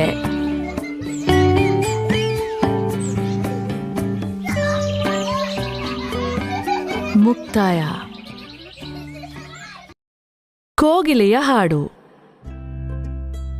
ಯುರೋಪಿನ ರಾಜರು ಆಳುವ ಕಾಲದಲ್ಲಿ ಈ ಕತೆ ನಡೆದಿತ್ತು. ಈ ರಾಜ್ಯದಲ್ಲಿ ಸುಂದರವಾದ ಅರಮನೆ ಇತ್ತು. ಆ ಅರಮನೆಯಲ್ಲಿ ಸುಂದರವಾದ ಒಂದು ಜಾಗ ಅಂದ್ರೆ ಅಲ್ಲಿದ್ದ ಅದ್ಭುತ ತೋಟ. ಅಲ್ಲಿ ಬಗೆ ಬಗೆಯ ಹೂಗಳು ತುಂಬಿದ್ವು. ಅಲ್ಲಿದ್ದ ಕೆಲವು ಹೂಗಳು ಆ ತೋಟದಲ್ಲಿ ಮಾತ್ರನೇ ಇದ್ವು. ಮತ್ತೆ ಆ ಗ್ರಹದಲ್ಲಿ ಎಲ್ಲೂ ಇರ್ಲಿಲ್ಲ. ತೋಟಗಾರ ತೋಟದಲ್ಲಿ ಪುಟ್ಟ ಗಂಟೆ ಹಾಕಿದ್ದ. ತೋಟ ಎಷ್ಟು ದೊಡ್ಡದು ಅಂದ್ರೆ ಅಲ್ಲಿ ಎಲ್ಲಾ ಕಡೆ ನೋಡಿದ್ರೆ ಅದು ಕಾಡಿನ ಕಡೆಗೆ ಹೋಗ್ತಿತ್ತು. ಕಾಡಿನ ಕಡೆ ಒಂದು ನದಿ ಇತ್ತು. ಅದರ ಪಕ್ಕ ಒಂದು ಮರ ಇತ್ತು. ಅದು ಕೋಗಿಲೆಗೆ ಮನೆಯಾಗಿತ್ತು. ಆ ಕೋಗಿಲೆ ಎಷ್ಟು ಚೆನ್ನಾಗಿ ಹಾಡ್ತಿತ್ತಂದ್ರೆ ಅದನ್ನ ಕೇಳ್ದವ್ರೆಲ್ರೂ ತುಂಬಾ ಆನಂದ ಪಡ್ತಿದ್ರು. ಜನ ದೂರದಿಂದ ಈ ರಾಜ್ಯವನ್ನ ನೋಡಲು ಬರ್ತಾ ಇದ್ರು. ಯಾಕೆ ಅಂದ್ರೆ ಅದು ಅಷ್ಟು ಪ್ರಸಿದ್ಧ. ಬರಹಗಾರರು ರಾಜ್ಯದ ಬಗ್ಗೆ ಬಹಳ ಬರೆದಿದ್ರು. ಮತ್ತೆ ಬಹಳಷ್ಟು ಜನ ಕೋಗಿಲೆ ಮತ್ತೆ ಅದರ ಹಾಡಿನ ಬಗ್ಗೆ ಕೂಡ ಬರೆದಿದ್ರು. ಆ ರೀತಿ ಒಂದು ಪುಸ್ತಕನ ರಾಜ ಸ್ವತಃ ಒಂದಿನ ಓದ್ದ. ಆ ಕೋಗಿಲೆ ಬಗ್ಗೆ ಓದ್ದಾಗ ಊಹಾಲೋಕಕ್ಕೆ ಹೋದ. ಯಾವ ರಾಜ್ಯದ ಪಕ್ಷಿ ಇದು? ಇದಕ್ಕೆ ಮುಂಚೆ ಇದನ್ನ ಕೇಳೇ ಇಲ್ವಲ್ಲ ನಾನು. ಅವನು ಮಂತ್ರಿನ ಕರೆಸ್ತಾನೆ. ನಾನು ಕೇಳ್ತಾ ಇರೋದು ಏನು ಮಂತ್ರಿಗಳೇ? ನಮ್ಮ ದೇಶದಲ್ಲಿ ಕೋಗಿಲೆ ಅನ್ನೋ ಪಕ್ಷಿ ಇದೆಯಂತೆ. ಇಡೀ ರೋಮ್ ದೇಶದಲ್ಲೇ ಅತ್ಯಂತ ಮಧುರವಾಗಿ ಹಾಡುವಂತಹ ಪಕ್ಷಿ ಅದಾಗಿದೆಯಂತೆ. ನಾವಿದನ್ನ ಹೇಗೆ ಮೊದಲೇ ಕೇಳಲಿಲ್ಲ?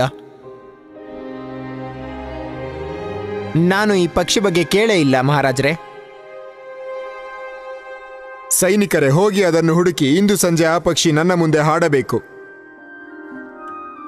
ಮಹಾರಾಜರೇ, ನಮ್ಮ ಬರಹಗಾರರು ಅವರ ಆಲೋಚನೆಯಂತೆ ಒಂದು ಪಕ್ಷಿಯನ್ನು ಚಿತ್ರಿಸಿದ್ದಾರೆ. ಹೇಳಬೇಕು ಅಂದ್ರೆ ಅಂತಹ ಪಕ್ಷಿ ಯಾವುದೂ ಇಲ್ಲ. ಇಲ್ಲ, ಈ ಪುಸ್ತಕ ನನಗೆ ಭಾರತದ ರಾಜ ಕಳಿಸಿದ್ದು. ಈ ಬರಹದಲ್ಲಿರೋದೆಲ್ಲ ಸತ್ಯ. ನಾನು ಕೋಗಿಲೆ ಹಾಡೋದನ್ನ ಕೇಳಬೇಕು. ಈ ಸಂಜೆ ಒಳಗೆ ಅದನ್ನ ಕರೆತರಲಿಲ್ಲ ಅಂದ್ರೆ ಇಡೀ ರಾಜ್ಯ ಶಿಕ್ಷೆಗೆ ಗುರಿಯಾಗುತ್ತೆ. ನೀವು ಹೇಳಿದ ಹಾಗೆ ಮಹಾರಾಜರೇ. ಅರಮನೆಯಲ್ಲಿ ಸಿಗ್ದವ್ರನ್ನೆಲ್ಲ ಕೇಳ್ದ. ಮೇಲೆ ಮತ್ತೆ ಕೆಳಗೆ, ಎಡಗಡೆ ಮತ್ತೆ ಬಲಗಡೆ. ಆದ್ರೆ ಯಾರು ಕೋಗಿಲೆ ಬಗ್ಗೆ ಕೇಳಿರ್ಲಿಲ್ಲ. ಅವನ್ಗೆ ಸಿಗ್ದವ್ರಿಗೆಲ್ಲ ಆ ಪಕ್ಷಿ ಬಗ್ಗೆ ಕೇಳ್ತಾನೆ ಇದ್ದ. ಆಮೇಲೆ ಒಬ್ಬ ಪುಟ್ಟ ಹುಡುಗಿನ ಭೇಟಿ ಮಾಡ್ದ. ಕೋಗಿಲೆನಾ? ಹೌದು, ನಾನ್ ನೋಡ್ದೆ. ಅವಳು ಹಾಡೋದನ್ನ ನಾನ್ ಕೇಳಿದ್ದೀನಿ. ಅದು ಆ ನದಿ ಹತ್ರನೇ ಇರೋದು. ಅವರಿಬ್ರು ಆ ಕಾಡಿನ ಹತ್ರ ಬರ್ತಾರೆ. ಅಲ್ಲಿ ಕೋಗಿಲೆ ಚೆನ್ನಾಗ್ ಹಾಡತ್ತೆ. ಕೋಗಿಲೆ ಹಾಡೋದನ್ನ ಶುರು ಮಾಡ್ತು. ಆ ಪುಟ್ಟ ಹುಡುಗಿ ಹೇಳ್ತಾಳೆ, ನೋಡಿ, ಅಲ್ಲಿ ನೋಡಿ, ಅದೇ ಪಕ್ಷಿನ ಹೇಳಿದ್ದು. ಇಂಥ ಸಂಗೀತನ ನಾನು ಕೇಳೇ ಇಲ್ಲ. ಮಹಾರಾಜರು ಇದನ್ನ ಕೇಳಿದ್ರೆ ತುಂಬಾ ಖುಷಿ ಪಡ್ತಾರೆ. ಅರಮನೆಗೆ ಬಾ ನನ್ನ ಮುದ್ದು ಕೋಗಿಲೆ. ರಾಜರು ನಿನ್ನ ಹಾಡನ್ನು ಕೇಳ್ಬೇಕಂತೆ. ರಾಜರ ಅಪ್ಪಣೆ ನನಗೊಂದು ಗೌರವ. ನಾನು ಖಂಡಿತ ಬರ್ತೀನಿ. ಅವರು ಆ ಕೋಗಿಲೆನ ಎತ್ಕೊಂಡು ಅರಮನೆ ಕಡೆಗೆ ಹೋಗ್ತಾರೆ. ಅರಮನೆ ತುಂಬಾ ಚೆನ್ನಾಗಿ ಅಲಂಕಾರ ಮಾಡಿದ್ರು. ಅಷ್ಟೇ ಅಲ್ಲ, ಅದ್ಧೂರಿಯಾಗಿತ್ತು. ಆ ರಾಜ್ಯಸಭೆಯಲ್ಲಿ ಎಲ್ರೂ ಕೂಡ ಕೂತಿದ್ರು. ಅಲ್ಲಿ ಒಂದು ಚಿನ್ನದ ಸ್ಟ್ಯಾಂಡ್ ಅನ್ನ ಕೋಗಿಲೆಗೋಸ್ಕರ ಇಟ್ಟಿದ್ರು. ಕೋಗಿಲೆ ಅದ್ರ ಮೇಲೆ ಕೂತು ಹಾಡಕ್ ಶುರು ಮಾಡ್ತು. ಅದರ ಗಾನ ಅಷ್ಟು ಮಧುರವಾಗಿತ್ತು. ಅದು ರಾಜನ ಕಣ್ಣಲ್ಲಿ ಕಣ್ಣೀರ್ ತಂತು. ನನ್ನ ಚಿನ್ನದ ಉಂಗುರ ಕೋಗಿಲೆಯ ಕುತ್ತಿಗೆಯಲ್ಲಿರಬೇಕು. ಇಲ್ಲ ಮಹಾರಾಜ್ರೇ, ನನಗೆ ಯಾವ ಮನವಿನೂ ಬೇಡ. ನೀವ್ ನನ್ನ ಹಾಡನ್ನ ಇಷ್ಟಪಟ್ಟಿದ್ದೆ ನನ್ ಖುಷಿ. ರಾಜರು ಕೋಗಿಲೆ ಅರಮನೆಯಲ್ಲೇ ಇರ್ಬೇಕು ಅಂತ ಹೇಳಿದ್ರು. ಒಂದು ಸುಂದರವಾದ ಬಂಗಾರದ ಪಂಜರ ಇಟ್ಟಿದ್ರು. ಅದು ಹಗಲಲ್ಲಿ 2 ಬಾರಿ ಹಾರಬಹುದಿತ್ತು, ರಾತ್ರಿ ಒಂದ್ಸಲ 12 ಸೈನಿಕರು ಅದರ ಜೊತೆ ಇದ್ರು ಮತ್ತೆ ಅದರ ಕಾಲಿಗೆ ಒಂದು ರಿಬ್ಬನ್ ಕಟ್ಟಿದ್ರು. ಕೋಗಿಲೆಗೆ ಈ ರೀತಿ ಹಾರಾಡೋದು ಇಷ್ಟ ಇರಲಿಲ್ಲ. ಈ ರೀತಿ ವಾರಗಳು ಕಳೆದ್ವು. ಯಾರೋ ರಾಜನಿಗೆ ಒಂದು ಪೆಟ್ಟಿಗೆ ಕಳಿಸಿದ್ರು. ಅದ್ರ ಮೇಲೆ ಕೋಗಿಲೆ ಅಂತ ಬರೆದಿದ್ರು. ಖಂಡಿತ ಈ ಕೋಗಿಲೆಯ ಬಗ್ಗೆ ಒಂದು ಹೊಸ ಪುಸ್ತಕ ಬರೆದಾಗಿದೆ. ಆದ್ರೆ ಅದರಲ್ಲಿ ಯಾವುದೇ ಪುಸ್ತಕ ಇರಲಿಲ್ಲ. ಅದರೊಳಗಡೆ ವಜ್ರವೈಡೂರ್ಯದಿಂದ ಮಾಡಿದ ಒಂದು ಕೋಗಿಲೆ ಇತ್ತು. ಅದರ ಬಾಲದ ಮೇಲೆ ಕೈ ಇಟ್ಟಾಗ ಅದು ಒಂದು ನಿಜವಾದ ಕೋಗಿಲೆ ರೀತಿನೇ ಹಾಡ್ತು. ಸೊಗಸಾಗಿದೆ. ಇಬ್ಬರನ್ನು ಒಟ್ಟಿಗೆ ಹಾಡ್ಸೋಣ್ವಾ? 2 ಕೋಗಿಲೆಗಳನ್ನ ಒಟ್ಟಿಗೆ ಹಾಡಿಸಿದ್ರು.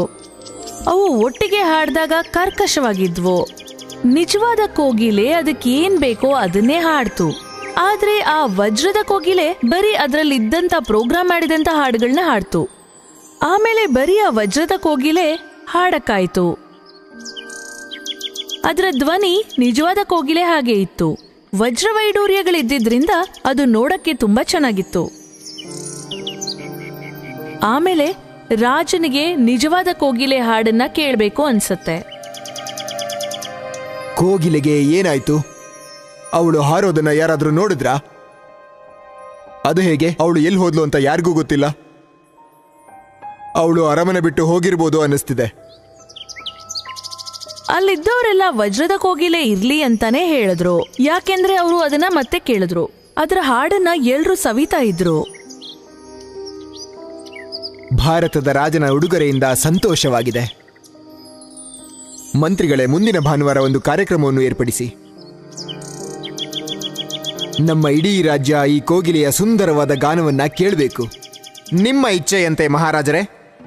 ಮುಂದಿನ ಭಾನುವಾರ ಕೋಗಿಲೆಯ ಗಾನವನ್ನ ಏರ್ಪಡಿಸಿದ್ರು. ಎಲ್ರೂ ತುಂಬಾ ಸಂತೋಷ ಪಟ್ರು. ಓ, ಅದ್ಭುತ. ಆದ್ರೆ ನಿಜವಾದ ಕೋಗಿಲೆ ಹಾಗಲ್ಲ. ಅವಳು ಹಾಡಿದ್ರೆ ಕಣ್ಣೀರೇ ಬರ್ತಿತ್ತು. ರಾಜನ ಕೋಣೆಯಲ್ಲಿ ಆ ವಜ್ರದ ಕೋಗಿಲೆಯನ್ನ ಅವನ ಹಾಸಿಗೆಯ ಬಳಿ ಇಟ್ಟಿದ್ರು. ರಾಜ ಮಲಗುವ ಮುಂಚೆ ಅದರ ಹಾಡುಗಳನ್ನ ಕೇಳಿ ಮಲಗ್ತಿದ್ರು.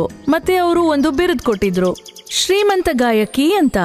ಹೇಗೋ ಒಂದಿನ ಆ ವಜ್ರದ ಕೋಗಿಲೆ ರಾಜನಿಗೆ ಹಾಡುವಾಗ ಒಂದ್ ರಾತ್ರಿ ಅದರ ಒಳಗಡೆಯಿಂದ ಏನೋ ಧ್ವನಿ ಬರೋದು ಗೊತ್ತಾಗ್ಬಿಡತ್ತೆ. ಮಾರನೇ ದಿನ ಬೆಳಿಗ್ಗೆ ರಾಜ ಗಡಿಯಾರ ರಿಪೇರಿ ಮಾಡೋರ್ನ ಕರೆಸ್ತಾರೆ. ಮಹಾರಾಜರೇ, ಈ ಯಂತ್ರದ ಬಗ್ಗೆ ನಾನು ಅಧ್ಯಯನ ಮಾಡಿದ್ದೀನಿ. ಇದನ್ನ ಸರಿ ಮಾಡೋದಕ್ಕೆ ಹೋದ್ರೆ ಇದರಲ್ಲಿರೋ ಹಾಡು ಹೋಗ್ಬಹುದು. ನನ್ನನ್ನು ದಯವಿಟ್ಟು ಕ್ಷಮಿಸಿ. ಇದು ಮತ್ತೆ ಯಾವತ್ತೂ ಹಾಡೋದಿಲ್ಲ. ಬಹಳ ವರ್ಷಗಳು ಕಳೆದ್ವು. ರಾಜನಿಗೆ ವಯಸ್ಸಾಗಿ ಕಾಯಿಲೆ ಆಯಿತು. ಮಹಾರಾಜರೇ, ದಯವಿಟ್ಟು ಏನಾದ್ರೂ ತಿಂತೀರಾ? ನಿಮಗೋಸ್ಕರ ಏನ್ ತರ್ಲಿ? ರಾಜ ನಿಶಬ್ದವಾಗಿದ್ರು.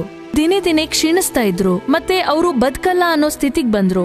ಅವ್ರಿಗೆ ಉಸಿರಾಡೋದಕ್ಕೂ ಕಷ್ಟ ಆಗ್ತಿತ್ತು. ಅವ್ರಿಗೇನೂ ನೆನಪಿಗೆ ಬರ್ಲಿಲ್ಲ. ಬರೀ ಹಾಡು ಹಾಡು ನನ್ನ ಮುದ್ದು ಕೋಗಿಲೆ, ಹಾಡು. ಆದ್ರೆ ಕೋಗಿಲೆ ಸುಮ್ನೆನೇ ಇತ್ತು. ರಾಜ ಇದ್ದಕ್ಕಿದ್ದಾಗೆ ಎದ್ದು ಬಿಡ್ತಾರೆ. ಅವನ ಕಿಟಕಿಯ ಹೊರಗಡೆ ಕೇಳಿಸ್ತಾ ಇದ್ದ ಹಾಡಿನಿಂದ ರಾಜನ ಮುಖದಲ್ಲಿ ಒಂದು ನಂಬಿಕೆ, ಸಂತೋಷ ಕಾಣಿಸ್ತು. ಅವನು ಕಣ್ ತೆರೆಯಕ್ಕೂ ಕಷ್ಟಪಡ್ತಿದ್ದಾಗ ಅವನು ನಿಜವಾದ ಕೋಗಿಲೆ ನೋಡ್ದ. ಕಿಟಕಿ ಹತ್ರ ಅದು ಕೂತಿತ್ತು. ನೀನು ಬಂದ್ಯಾ? ಹಾಡು ಹಾಡು ನನ್ನ ಮುದ್ದು ಕೋಗಿಲೆ. ಬಹಳ ಧನ್ಯವಾದ, ಬಹಳಷ್ಟು ಧನ್ಯವಾದ ನನ್ನ ಮುದ್ದು ಕೋಗಿಲೆ. ನನ್ನ ಯಾಕೆ ಬಿಟ್ಟು ಹೋದೆ? ಆದ್ರೆ ಇವತ್ತು ನೀನು ವಾಪಸ್ ಬಂದ್ಮೇಲೆ ನನ್ನ ಜೀವನೇ ಬಂದಂಗಾಯ್ತು. ನಾನಿನ್ ಋಣ ಹೇಗ್ ತೀರಿಸ್ಲಿ? ಮಹಾರಾಜ್ರೇ, ನೀವು ನನಗೆ ಆಗ್ಲೇ ಬಹುಮಾನ ಕೊಟ್ಟಿದ್ದೀರಿ. ನಾನು ನಿಮ್ ಮುಂದೆ ಮೊದಲು ಹಾಡಿದಾಗ ನಿಮ್ಮ ಕಣ್ಣಲ್ಲಿ ನೀರ್ ಬಂದಿತ್ತು. ಒಬ್ಬ ಕಲಾವಿದನ್ಗೆ ಇದಕ್ಕಿಂತ ಏನ್ ಬೇಕು? ನನ್ನ ಜೊತೆನೇ ಇರು ನನ್ನ ಮುದ್ದು ಕೋಗಿಲೆ. ನಿನಗೆ ಯಾವಾಗ ಹಾಡಬೇಕು ಅನ್ಸುತ್ತೋ ಅವಾಗ್ಲೇ ಹಾಡು. ನಾನು ನಿನ್ನ ಬಲವಂತ ಮಾಡೋದಿಲ್ಲ. ಇಲ್ಲ ಮಹಾರಾಜ್ರೇ, ಈ ಅರಮನೆ ನಂಗೆ ತುಂಬಾ ದೊಡ್ಡದು. ನನಗೆ ಯಾವಾಗ ಬೇಕೋ ಅವಾಗ ನಿಮ್ಮನ್ನ ನೋಡ್ತೀನಿ. ನಿಮ್ಮ ಅರಮನೆ ಪಕ್ಕದಲ್ಲೇ ನಾನು ಗೂಡು ಕಟ್ಕೊಳ್ತೀನಿ. ನಿಮ್ಗೆ ನಾನು ಬೇಕಾದಾಗ ನಾನು ಹಾರ್ಕೊಂಡ್ ಬಂದು ನಿಮ್ಗೋಸ್ಕರ ಹಾಡ್ತೀನಿ. ನಿಮ್ಮ ರಾಜ್ಯದ ಬಗ್ಗೆ ಎಲ್ಲವನ್ನ ನಾನು ಹಾಡಿನ ಮೂಲಕ ಹಾಡ್ತೀನಿ. ಸರಿ, ನನ್ನ ಒಪ್ಪಿಗೆ ಇದೆ. ಅವನಿದ್ ಹೇಳ್ತಾ ಇದ್ದ ಹಾಗೆ ಕೋಗಿಲೆ ಹಾರೋಯ್ತು. ಆಗ ರಾಜನ್ಗೆ ಗೊತ್ತಾಯ್ತು, ನಾವು ಪಕ್ಷಿಗಳನ್ನ ಪಂಜರದಲ್ಲಿ ಇಡಬಾರ್ದು ಅಂತ. ಅವ್ರಿಗೂ ಕೂಡ ಅವ್ರದೇ ಆದ ಒಂದು ಜೀವನ ಇದೆ ಅಂತ ಅನ್ಕೊಂಡ. ಯಾರು ಕೂಡ ಯಾರನ್ನು ಜೀತದಾಳ್ ಮಾಡ್ಕೋಬಾರ್ದು. ಮತ್ತೆ ಪಕ್ಷಿಗಳು ಮರಗಳಲ್ಲಿ ಕಾಡುಗಳಲ್ಲಿ ಹಾರಾಡ್ಕೊಂಡು ಖುಷಿಯಾಗಿ ಹಾಡೋದೇ ಚಂದ. ಮುಕ್ತಾಯ. ಹಂಸಳ ಶಾಪ. ಇದು ತುಂಬಾ ಕಾಲದ ಹಿಂದೆ ನಡೆದ ಕತೆ. ರಾಜಕುಮಾರಿಯಾದ ಎಲಿಜಬೆತ್ಗೆ ಸ್ವಯಂವರ ಇಟ್ಟಿದ್ರು. ಅಲ್ಲಿಗೆ ರಾಜಕುಮಾರರು ಬೇರೆ ಬೇರೆ ವಿದೇಶದಿಂದ ಬಂದಿದ್ರು. ಅದ್ರಲ್ಲಿ ಎರಿಕ್ ಅನ್ನೋ ಒಂದು ರಾಜಕುಮಾರ ನೋಡಕ್ಕೆ ಚೆನ್ನಾಗಿರ್ಲಿಲ್ಲ. ಸ್ವಯಂವರ ಶುರು ಆಗುತ್ತೆ. ರಾಜಕುಮಾರಿ ಬರ್ತಾಳೆ, ಎಲ್ಲ ರಾಜಕುಮಾರರನ್ನ ನೋಡ್ತಾಳೆ. ಹ್ಯಾರಿಕ್ ನ ನೋಡುವ ಸಮಯ ಬಂದಾಗ ಹ್ಯಾರಿಕ್ ನ ನೋಡಿ ಅವಳು ಮುಖ ಸಿಂಡ್ರಿಸ್ಕೋತಾಳೆ. ಈ ಹರ್ಕತೆ ನೋಡಿದ ಹ್ಯಾರಿಕ್ಗೆ ತುಂಬಾನೇ ಕೋಪ ಬಂದು ರಾಜಕುಮಾರಿಗೆ ದೊಡ್ಡ ಶಾಪ ನೀಡ್ತಾನೆ. ರಾಜ್ಕುಮಾರಿ ಎಲಿಜಬೆತ್, ನಿನ್ನ ಸೌಂದರ್ಯದ ಮೇಲೆ ನಿಂಗೆ ಗರ್ವ ಇದೆ. ಅದಕ್ಕೆ ನನ್ನ ನೋಡಿ ನೀನು ಮುಖ ತಿರುಗಿಸ್ಕೊಂಡೆ. ನಾನ್ ನಿಂಗೆ ಶಾಪ ಕೊಡ್ತಿದ್ದೀನಿ. ಇವತ್ತಿಂದ ನೀನು ರಾಜ್ಕುಮಾರಿ ಅಲ್ಲ, ಒಂದು ಹಂಸವಾಗಿ ಇರ್ತೀಯಾ. ಇದನ್ ಕೇಳಿಸ್ಕೊಂಡು ತಂದೆ ಮಗಳು ಇಬ್ಬರು ಯೋಚನೆಗೊಳಗಾಗ್ತಾರೆ. ರಾಜ್ಕುಮಾರನ ಹತ್ರ ಕ್ಷಮಾಪಣೆ ಕೇಳ್ತಾರೆ. ಏ ರಾಜಕುಮಾರ, ನಂದೊಂದ್ ದೊಡ್ಡ ತಪ್ಪಾಯ್ತು, ನನ್ನ ದಯವಿಟ್ಟು ಕ್ಷಮಿಸು. ರಾಜ್ಕುಮಾರ್, ಕ್ಷಮಿಸ್ಬಿಡಿ ಇವಳನ್ನ. ಇವಳಿಗದೆಲ್ಲ ಗೊತ್ತಿಲ್ಲ. ಇಂಥ ಒಂದು ಕೆಲಸ ಮಾಡ್ಬಿಟ್ಟಿದ್ದಾಳೆ ಇವಳೀಗ. ಕೃಪೆ ಮಾಡಿ ನಿಮ್ಮ ಶಾಪನ ಹಿಂದೆ ತಕೊಳ್ಳಿ, ಇಲ್ಲ ಅಂದ್ರೆ ನನ್ನ ಮಗಳ ಜೀವನ ಹಾಳಾಗೋಗುತ್ತೆ. ರಾಜಕುಮಾರನ ಕೋಪ ಸ್ವಲ್ಪ ಕಡಿಮೆ ಆಗುತ್ತೆ. ನನ್ನ ಕ್ಷಮಿಸ್ಬಿಡಿ ರಾಜ. ಶಾಪವನ್ನ ಹಿಂದೆ ತೆಗೆದುಕೊಳ್ಳಕ್ಕಾಗಲ್ಲ. ಆದ್ರೆ ಈ ಶಾಪದಿಂದ ಮುಕ್ತಿ ಪಡೆಯುವ ಒಂದು ಉಪಾಯ ಇದೆ. ಯಾವುದಾದ್ರೂ ಮನುಷ್ಯ ಬಂದು ಅವಳನ್ನ ಹಂಸದ ರೂಪದಲ್ಲೇ ಪ್ರೀತಿ ಮಾಡಿದ್ರೆ ಈ ಶಾಪ ಮುಕ್ತ ಆಗುತ್ತೆ. ಹಾ, ನಿಜ. ಈ ಶಾಪದ ಮುಕ್ತಿಯನ್ನು ಕೊಡುವವನಿಗೆ ಈ ಶಾಪದ ಬಗ್ಗೆ ಗೊತ್ತಿರಬಾರ್ದು. ರಾಜಕುಮಾರನಾದ ಹೆರೆ ಕೇಳಿದ ತಕ್ಷಣ ರಾಜಕುಮಾರಿ ಎಲಿಜಬೆತ್ ಒಂದು ಹಂಸಳಾಗಿ ಬದಲಾಗ್ತಾಳೆ. ಮತ್ತೆ ಆ ಊರತ್ರ ಇರುವ ನದಿಗೆ ಹೋಗ್ಬಿಡ್ತಾಳೆ. ತುಂಬಾ ವರ್ಷಗಳವರೆಗೂ ರಾಜಕುಮಾರಿ ಇಂತ ಒಂದು ವ್ಯಕ್ತಿಗೋಸ್ಕರ ಎದುರು ನೋಡ್ತಾಳೆ. ಯಾರಾದ್ರೂ ಅವಳನ್ನ ಈ ರೂಪದಲ್ಲಿ ಪ್ರೀತಿಸ್ತಾರಾ ಅಂತ. ನದಿಯ ಬಳಿ ಇರುವ ವಾಟರ್ ಫಾಲ್ಸ್ ನೋಡೋದಕ್ಕೆ ತುಂಬಾ ಜನ ಬರ್ತಿದ್ರು. ಆದ್ರೆ ಅದನ್ನ ನೋಡಿ ಎಂಜಾಯ್ ಮಾಡಿ ಹೋಗೋರು ಮಾತ್ರ ಇದ್ರು. ಇಷ್ಟು ವರ್ಷ ಆಯ್ತು, ಇನ್ಮೇಲೆ ನನ್ಗೆ ನಂಬಿಕೆನೇ ಇಲ್ಲ ಯಾರಾದ್ರೂ ಒಬ್ರು ನನ್ನ ಬಂದು ಈ ರೂಪದಲ್ಲಿ ಪ್ರೀತಿಸ್ತಾರೆ ಅಂತ. ಅಷ್ಟೇ, ನಾನು ಮಾಡಿರುವ ತಪ್ಪಿಗೆ ಇದೇ ನನ್ಗೆ ಶಿಕ್ಷೆ. ನಾನು ಜೀವನ ಪೂರ್ತಿ ಹಂಸಳಾಗೆ ಬದುಕ್ಬೇಕು.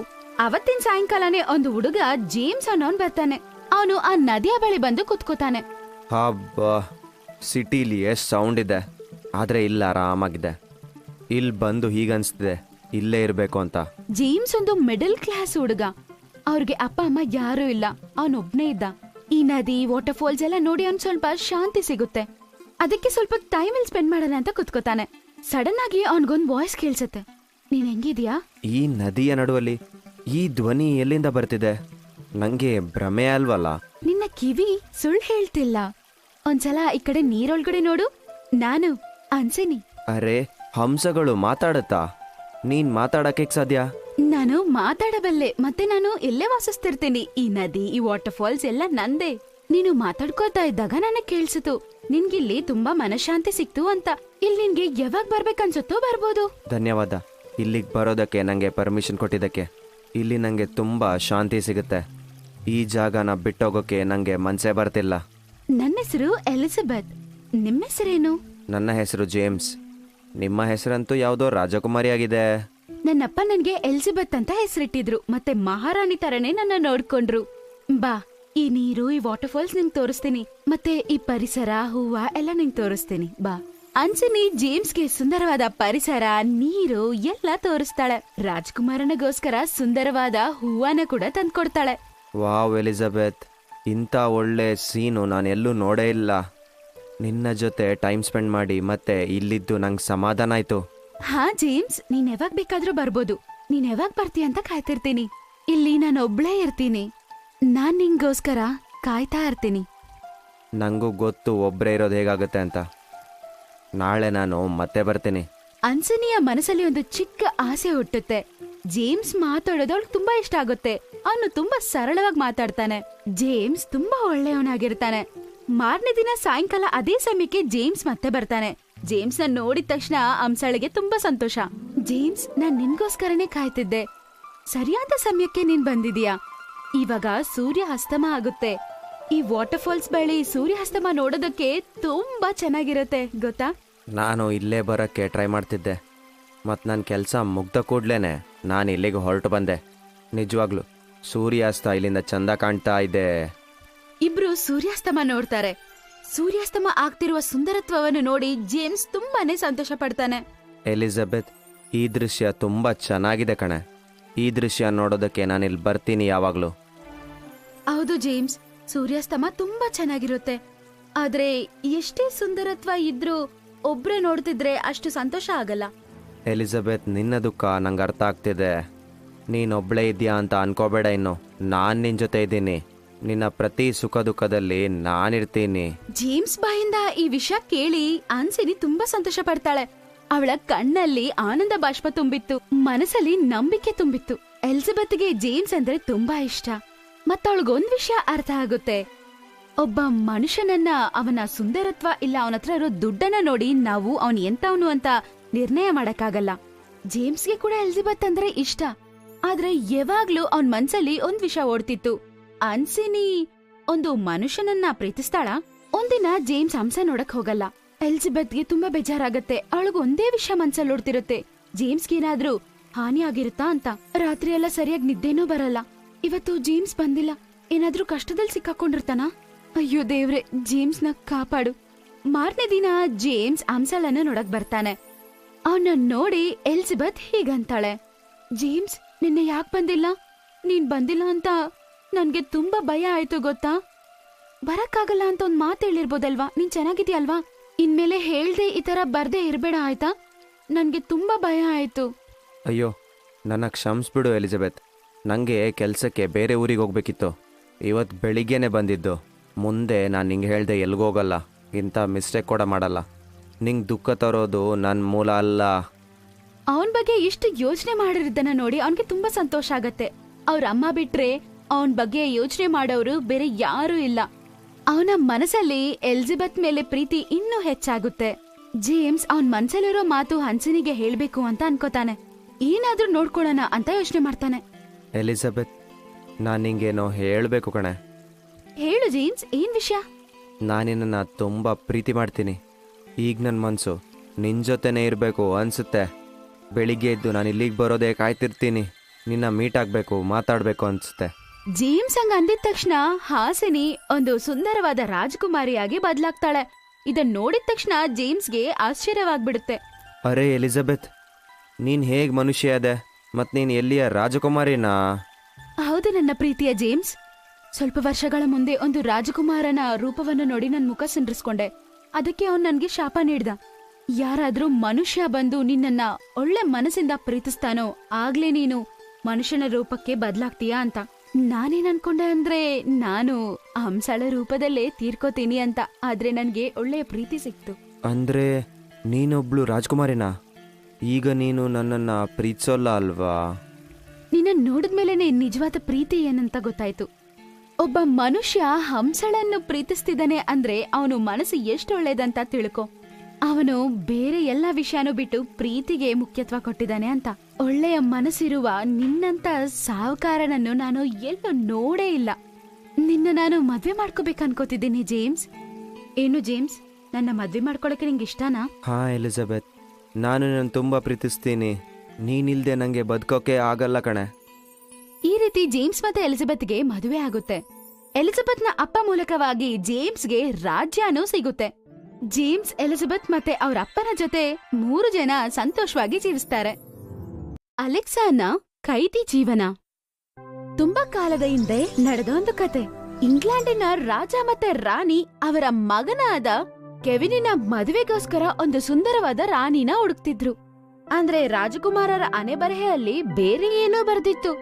ಒಂದಿನ ರಾಜ ರಾಣಿ ಕೆವಿನ್ ಹತ್ರ ಹೇಗಂತಾರೆ, ನಿನಗ್ ಯಾಕೆ ಯಾವ ರಾಜಕುಮಾರಿನೂ ಇಷ್ಟ ಆಗ್ತಿಲ್ಲ? ಅದು ಅಲ್ದೆ ಇಷ್ಟ ಆಗದೆ ಇರೋದಕ್ಕೆ ಅದ ಕಾರಣ ಏನು? ಅಮ್ಮ, ನನ್ನ ಮನ್ಸಿಗೆ ಏಡೋಸೋ ರಾಜ್ಕುಮಾರಿ ಸಿಗೋ ತನಕ ನಾನು ಈ ಮದ್ವೆಗೆ ಒಪ್ಪಲ್ಲಮ್ಮ. ಹೌದೌದು, ನೀನು ನಾನು ಸಾಯ್ಬೇಕಂತ ಕಾಯ್ತಾ ಇದ್ಯಾ? ನನ್ನ ಸಾವಿನ ನಂತರನೇ ನೀನು ಯಾರನ್ನಾದ್ರೂ ಇಷ್ಟಪಡ್ತೀಯ ಅನ್ಸುತ್ತೆ.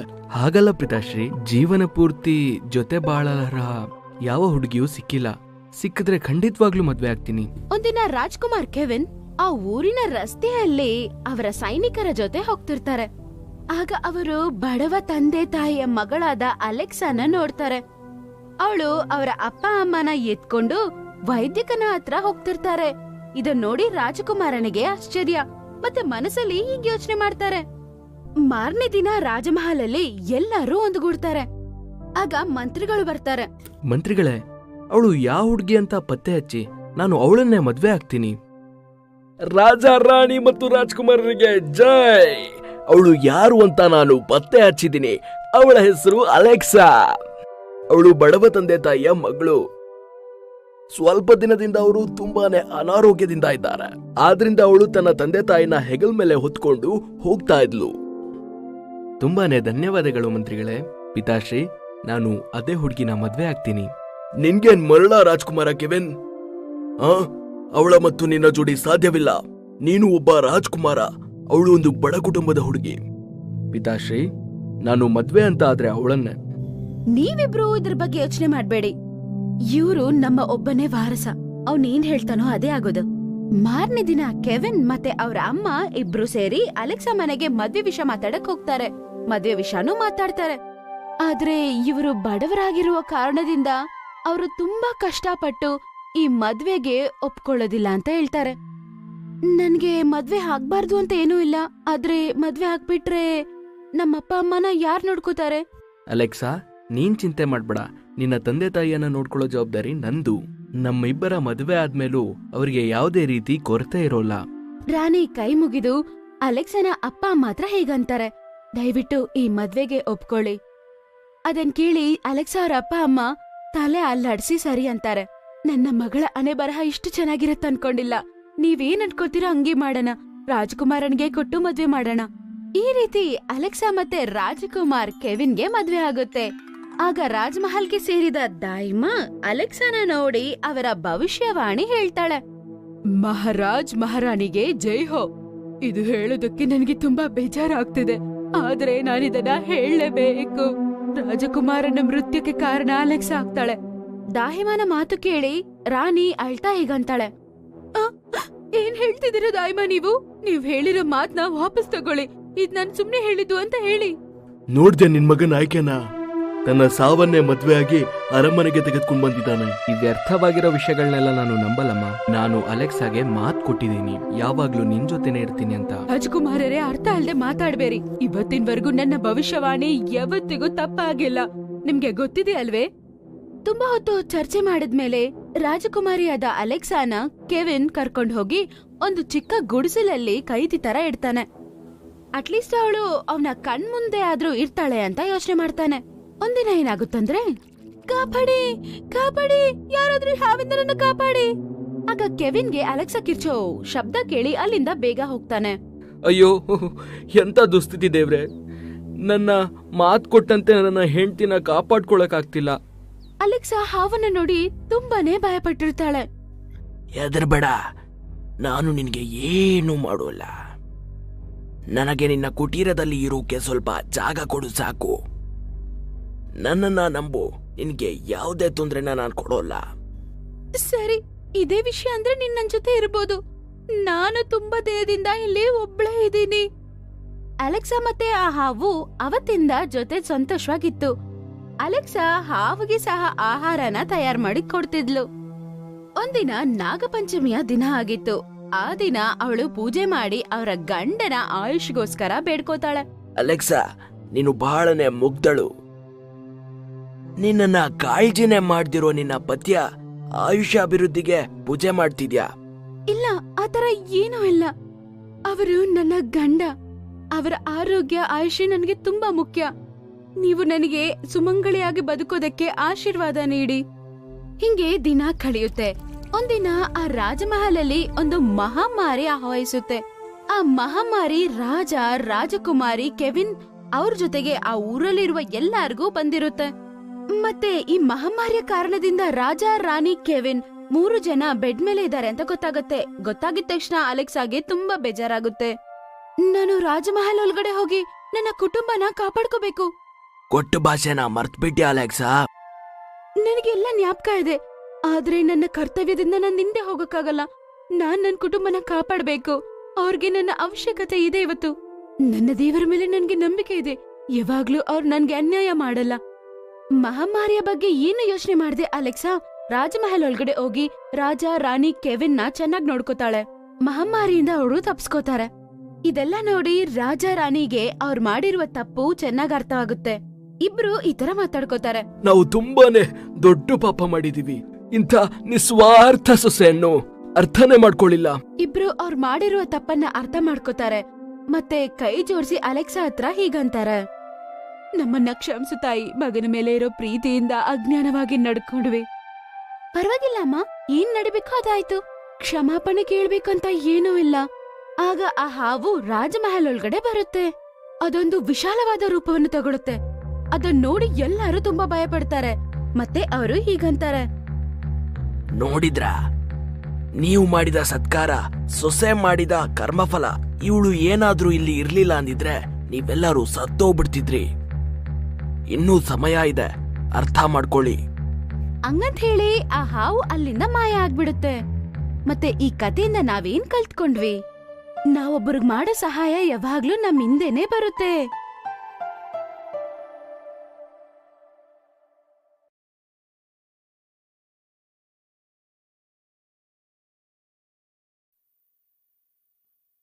ಮ್ಯಾಜಿಕಲ್ ಕಿಟ್ಟಿ. ಒಂದಾನೊಂದು ಕಾಲದಲ್ಲಿ ಒಬ್ಬ ರಾಣಿಯ ಮಾಂತ್ರಿಕ ಆದರೆ ಸುಂದರವಾದ ಕಿಸಾ ಎಂಬ ಬೆಕ್ಕನ್ನು ಹೊಂದಿದ್ದಳು. ಅವಳು ತುಂಬಾ ಇಷ್ಟಪಟ್ಟಿದ್ದಳು. ಒಂದು ದಿನ ರಾಣಿ ಹೇಳಿದಳು, ಓ ಪುಸ್ಸಿ, ನೀವು ನನಗಿಂತ ಹೆಚ್ಚು ಸಂತೋಷವಾಗಿದ್ದೀರಿ. ನಮ್ಮಂತೆ ಹೆತ್ತವರಿದ್ದಾರೆ, ಆದರೆ ನನಗೆ ಯಾರೂ ಇಲ್ಲ. ಅಳಬೇಡ, ಏನು ಮಾಡಬಹುದೆಂದು ನಾನು ನೋಡುತ್ತೇನೆ. ಕಿಸಾ ಅವಳ ಮಾತಿನಂತೆ ಚೆನ್ನಾಗಿತ್ತು. ಅಲ್ಲಿ ವಾಸವಾಗಿದ್ದ ಒಬ್ಬ ಕಾಲ್ಪನಿಕಳನ್ನು ಸಮಾಲೋಚಿಸಿ ಅವಳು ಕಾಡಿನಿಂದ ಹಿಂತಿರುಗಿದ ತಕ್ಷಣ ರಾಣಿಗೆ ಹೆಣ್ಣು ಮಗುವಾಯಿತು. ರಾಣಿಯು ಸಂತೋಷಪಟ್ಟಳು ಮತ್ತು ಶೀಘ್ರದಲ್ಲಿ ಮಗು ಕೋಣೆಯ ಸುತ್ತಲೂ ಹಾರುತ್ತಿರುವಾಗ ಬೆಕ್ಕನ್ನು ಗಮನಿಸಲು ಪ್ರಾರಂಭಿಸಿತು. ಮತ್ತು ಬೆಕ್ಕು ತನ್ನ ಪಕ್ಕದಲ್ಲಿ ಮಲಗದ ಹೊರತು ನಿದ್ರೆಗೆ ಹೋಗಲಿಲ್ಲ. ಒಂದು ಸಂಜೆ ನರ್ಸ್ ಬೆಕ್ಕನ್ನು ಹುಡುಕಲು ಮಗುವಿನ ಮಂಚದಲ್ಲಿ ಇರಿಸಿದಾಗ ಅವಳು ಎಲ್ಲಿಯೂ ಕಾಣಲಿಲ್ಲ. ಆ ಬೆಕ್ಕಿನ ಬೇಟೆ ನಡೆಯುತ್ತಿತ್ತು, ಆದರೆ ಅದೆಲ್ಲವೂ ಉಪಯೋಗವಾಗಲಿಲ್ಲ.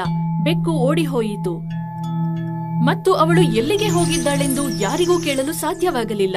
ವರ್ಷಗಳು ಕಳೆದು ಹೋದವು ಮತ್ತು ಒಂದು ದಿನ ರಾಜಕುಮಾರಿಯು ಈಗ ಚಿಕ್ಕವಳಿದ್ದಾಗ ಮತ್ತು ಉದ್ಯಾನದಲ್ಲಿ ಚೆಂಡನ್ನು ಆಡುತ್ತಿದ್ದಾಗ ಅವಳು ಚೆಂಡನ್ನು ದೂರ ಎಸೆಯುತ್ತಿದ್ದಳು. ಅದು ಪೊದೆಗೆ ಬಿದ್ದಿತ್ತು.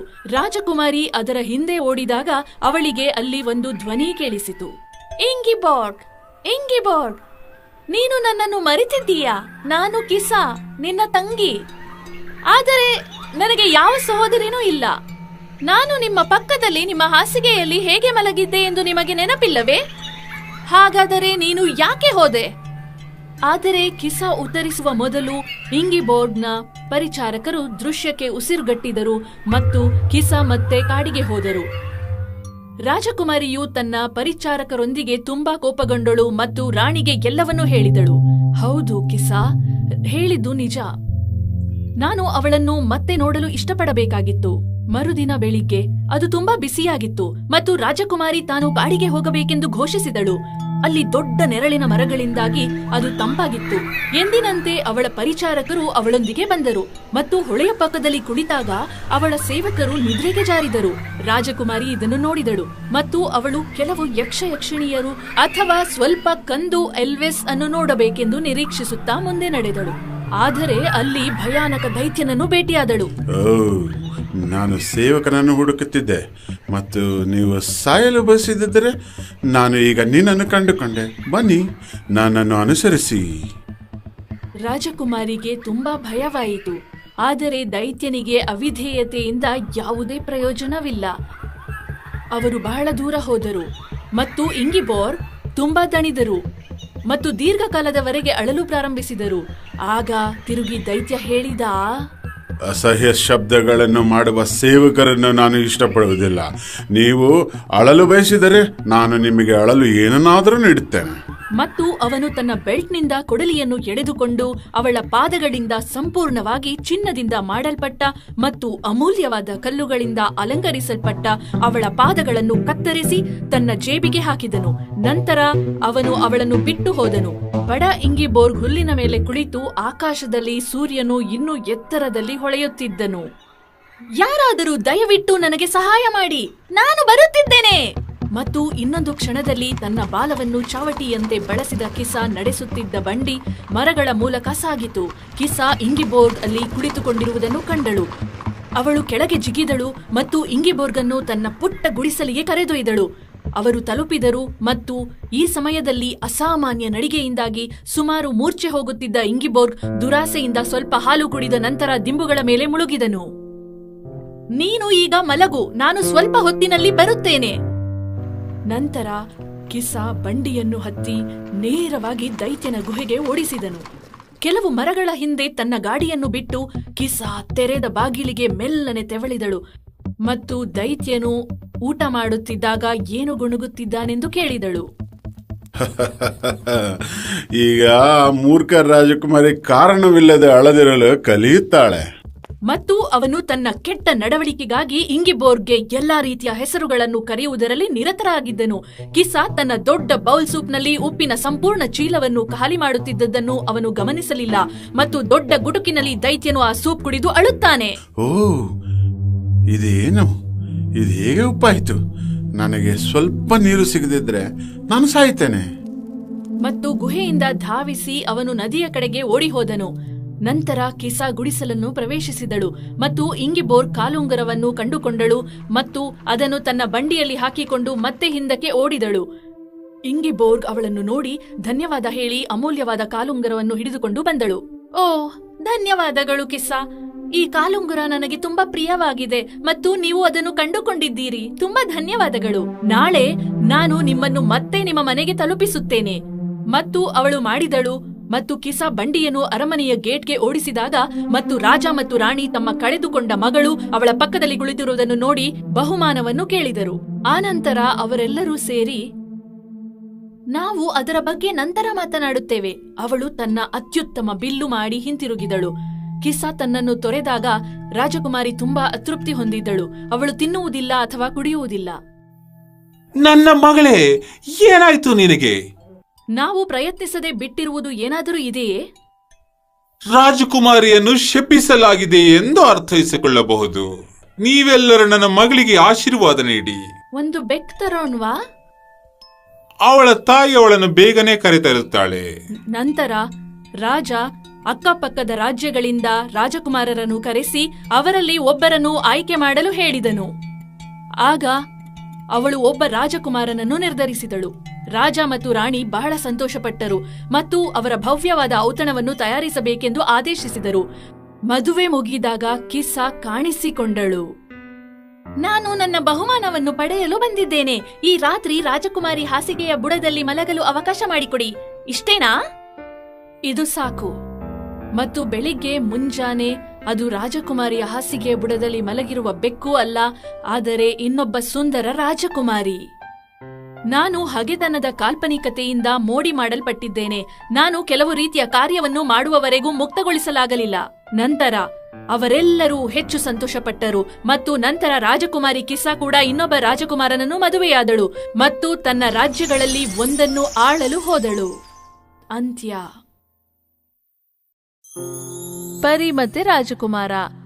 ಒಂದು ಸುಂದರ ಭವ್ಯವಾದ ಹೊಳೆಯುತ್ತಿರುವ ಮಹಲ್ಲು.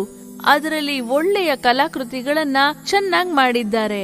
ಅನುಪಮವಾದ ಪ್ರಕಾಶ, ಬಿಳಿಯ ಮಾರ್ಬಲ್ ಕಲ್ಲಿನಿಂದ ಮಾಡಿದ ಒಳ್ಳೆಯ ನೆಲ, ಗೋಡೆಯ ಮೇಲೆ ಸುಂದರವಾದ ಕಲಾಕೃತಿಗಳು, ಎಲ್ಲ ಕಡೆ ಸುಂದರವಾದ ಶಿಲ್ಪಕಲೆಗಳು, ಸುಖದ ಸಾಧನೆಗಳ ಜೊತೆ ಅದೊಂದು ಅದ್ವಿತೀಯ ದೃಶ್ಯಾವಳಿಯಾಗಿತ್ತು. ಒಂದು ಸುಂದರವಾದ ರಾಜಸಿಂಹಾಸನದ ಮೇಲೆ ರಾಣಿ ಪರಿ ಕೂತ್ಕೊಂಡಿದ್ಲು.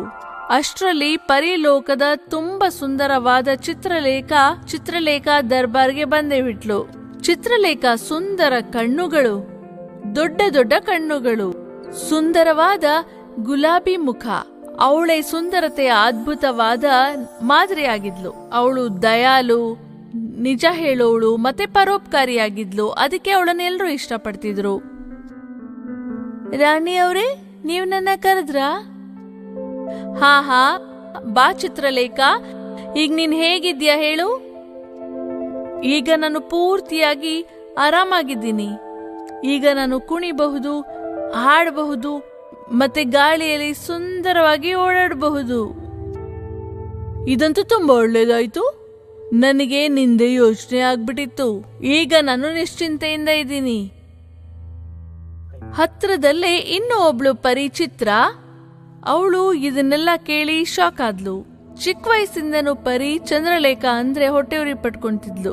ರಾಣಿ ಪರಿ ಚಿತ್ರಲೇಖಗೆ ಹೇಳಿದ್ಲು, ಚಿತ್ರಲೇಖ ಹೋಗು, ಎಂಜಾಯ್ ಮಾಡು. ಚಿತ್ರಲೇಖ ಅವಳ ಸ್ನೇಹಿತರ ಪರಿ ಜೊತೆ ಹೊರಗಡೆ ಹೋಗ್ತಾಳೆ. ಸುಂದರವಾದ ದೊಡ್ಡ ದೊಡ್ಡ ಗರಿಗಳ ನವಿಲು ಗರಿಯನ್ನ ಬಿಚ್ಚಿ ನೃತ್ಯವನ್ನ ಮಾಡ್ತಿತ್ತು. ಚಿತ್ರಲೇಖ ಕೂಡ ಖುಷಿಯಿಂದ ಎಗರ್ತಿದ್ಲು. ಸುಂದರವಾದ ಚಿಟ್ಟೆಗಳು ಅವಳ ಕೆನ್ನೆಗಳನ್ನ ಮುತ್ತಿಡ್ತಿದ್ವು ಮತ್ತೆ ಅವಳ ತಲೆ ಮೇಲೆ ಕೂರ್ತಿದ್ವು. ಹೊಸ ಹೊಸ ಹೂಗಳು ಅರಳ್ತಿದ್ವು. ಪ್ರಕೃತಿಯಲ್ಲಿ ಹೊಸ ಬಣ್ಣ ಮೂಡ್ಬಿಟ್ಟಿತ್ತು. ಸ್ವಲ್ಪ ದೂರದಲ್ಲಿ ನಿಂತಿದ್ದಂತ ಪರಿ ಚಿತ್ರ ತುಂಬಾನೇ ಹೊಟ್ಟೆ ಉರ್ಕೊಳ್ತಿದ್ಲು. ಚಿತ್ರಲೇಖ ಪರಿ ಮತ್ತೆ ರಾಣಿ ಪರಿಯ ಮಹಲ್ಗೆ ಹೋಗ್ತಾಳೆ. ಅವಳು ರಾಣಿ ಪರಿ ಹತ್ರ ಹೇಳ್ತಾಳೆ, ರಾಣಿ ಅಮ್ಮ, ನೀವು ಹೇಳಿದ್ರೆ ನಾನು ಪೃಥ್ವಿ ಲೋಕಕ್ಕೆ ಹೋಗ್ಬಿಟ್ಬರ್ಲಾ? ನಾನು ಪೃಥ್ವಿ ಲೋಕದವ್ರಿಗೆ ಸಹಾಯ ಮಾಡ್ಬೇಕು. ಒಳ್ಳೇದು, ನಿನ್ನ ಮನ್ಸಲ್ಲಿ ಪರೋಪಕಾರದ ಭಾವನೆ ಇದೆ. ನನ್ನ ಆಶೀರ್ವಾದ ನಿನ್ ಮೇಲಿದೆ. ಯಾವಾಗಾದ್ರೂ ಏನಾದ್ರೂ ತೊಂದ್ರೆ ಬಂದ್ರೆ ನೀನು ನನ್ನ ನೆನೆಸ್ಕೋ, ನಾನು ನಿನ್ಗೆ ಸಹಾಯ ಮಾಡ್ತೀನಿ. ರಾಣಿ ಅಮ್ಮ, ನಾನು ಪೃಥ್ವಿಗೆ ಹೋಗ್ಬೇಕು. ನೀನಲ್ಲ ಹೋಗಿ ಏನ್ ಮಾಡ್ತೀಯಾ? ನನ್ ಚಿತ್ರಲೇಖಗೆ ಸಹಾಯ ಮಾಡ್ತೀನಿ. ಹಾಗಿದ್ರೆ ನೀನು ಜೊತೆಗೆ ಹೋಗು. ಚಿತ್ರಲೇಖ ಪರಿ ಮತ್ತೆ ಚಿತ್ರ ಇಬ್ರು ರಾಣಿ ಪರಿಗೆ ವಿದಾಯ ಹೇಳಿ ಹೊರಟ್ಬಿಡ್ತಾರೆ. ಇಬ್ರು ಒಂದು ಹಳ್ಳಿಯಲ್ಲಿ ಇಳಿತಾರೆ. ಆ ಚಿಕ್ಕ ಚಿಕ್ಕ ಮನೆಗಳನ್ನ ನೋಡಿ ಚಿತ್ರಗೆ ಒಂಥರ ಆಗ್ಬಿಡತ್ತೆ. ಚಿತ್ರಲೇಖ, ಇದೆಂತ ಜಾಗಕ್ಕೆ ಕರ್ಕೊಂಡ್ ಬಂದಿದ್ಯಾ ನನ್ನ? ಇಲ್ಲಿ ಎಲ್ ನೋಡಿದ್ರು ಹಾಳಾಗ್ ಹೋಗಿದೆ. ಇಲ್ಲಿ ಎಲ್ರು ಬಡೂರು, ಕುರೂಪ ಮತ್ತೆ ಈ ತರ ಇದಾರಲ್ಲ. ಇಲ್ಲಿ ಕೂಡ ಎಲ್ರೂ ಒಳ್ಳೆಯವರಿದ್ದಾರೆ. ಈ ಬಡವರು ಕೂಡ ಹೃದಯವಂತರಾಗಿದ್ದಾರೆ. ಚಿತ್ರಲೇಖ ಅವಳ ಕೈಯಲ್ಲಿದ್ದ ಕಟ್ಟಿಗೆಯನ್ನ ಹಿಡಿದು ಹೇಳ್ತಾಳೆ, ಇವರೆಲ್ಲ ಕಷ್ಟಗಳು ಹೋಗ್ಲಿ. ಇಲ್ಲಿದ್ದಂತ ಮಕ್ಕಳು, ದೊಡ್ಡವರು, ವಯಸ್ಸಾದವರು ಅವ್ರಿಗೆಲ್ಲ ಒಳ್ಳೆ ಬಟ್ಟೆಗಳು ಬಂದ್ವು. ಅವರೆಲ್ರೂ ಆಶ್ಚರ್ಯ ಪಡ್ತಾರೆ ಮತ್ತೊಬ್ಬರನ್ನ ನೋಡ್ಕೊಂಡ್ಬಿಡ್ತಾರೆ. ಒಂದ್ ಮಗು ಹೇಳ್ತು, ಅರೇ ಇದೇನು ಚಮತ್ಕಾರ, ಎಲ್ರ ಮೈ ಮೇಲೆ ಹೊಸ ಬಟ್ಟೆಗಳು ಬಂದ್ಬಿಟ್ಟಿದಾವಲ್ಲ. ಅಯ್ಯೋ ದೇವ್ರೆ, ಏನಿದು ಚಮತ್ಕಾರ! ನಿಮ್ಮ ಲೀಲೆ ಯಾವುದಕ್ಕೂ ಕೂಡ ಸಾಟಿ ಇಲ್ಲ ಪ್ರಭು. ಚಿತ್ರಲೇಖ ಪರಿ ನಗ್ತಾ ಇದ್ಲು. ಚಿತ್ರ ಒಂಥರ ಆಗ್ತಿದ್ಲು. ಒಬ್ಬ ಬಡವ ಅವನ ತಲೆ ಮೇಲೆ ಕಟ್ಟಿಗೆಯನ್ನ ಹೊರ್ತ್ಕೊಂಡ್ ಬರ್ತಿದ್ದ. ಚಿತ್ರಲೇಖ ಆ ಕಟ್ಟಿಗೆಯ ಭಾರವನ್ನ ಇಳಿಸ್ಬಿಡ್ತಾಳೆ. ಅವನು ಖುಷಿ ಪಟ್ಕೊಂಡು ಆರಾಮವಾಗಿ ಕಟ್ಟಿಗೆಯನ್ನ ಹೊತ್ಕೊಂಡು ಹೋದ. ಚಿತ್ರಲೇಖ ಆ ಎಲ್ಲ ಮನೆಗಳಿಗೆ ಅವಳ ಕಟ್ಟಿಗೆಯ ಮೂಲಕ ಧಾನ್ಯಗಳು ಮತ್ತೆ ಸುಖ ಸಾಧನವನ್ನ ಕೊಡ್ತಾಳೆ. ಅವರಿಬ್ರು ಕಾಡಿನ ಕಡೆಗೆ ಹೊರಟ್ಬಿಟ್ರು. ಅವರು ಹಾರ್ತಾ ಇದ್ರು. ಆಗ ಅವರು ನೋಡ್ತಾರೆ, ಒಬ್ಬ ಸುಂದರ ಯುವಕನಿಗೆ ಒಂದು ದೊಡ್ಡ ಹೆಬ್ಬಾವು ಸುತ್ಕೊಂಡ್ಬಿಟ್ಟಿತ್ತು. ಆ ಹೆಬ್ಬಾವು ಅವನನ್ನ ಕೊಲ್ಲೋದಕ್ಕೆ ನಿರತವಾಗಿತ್ತು.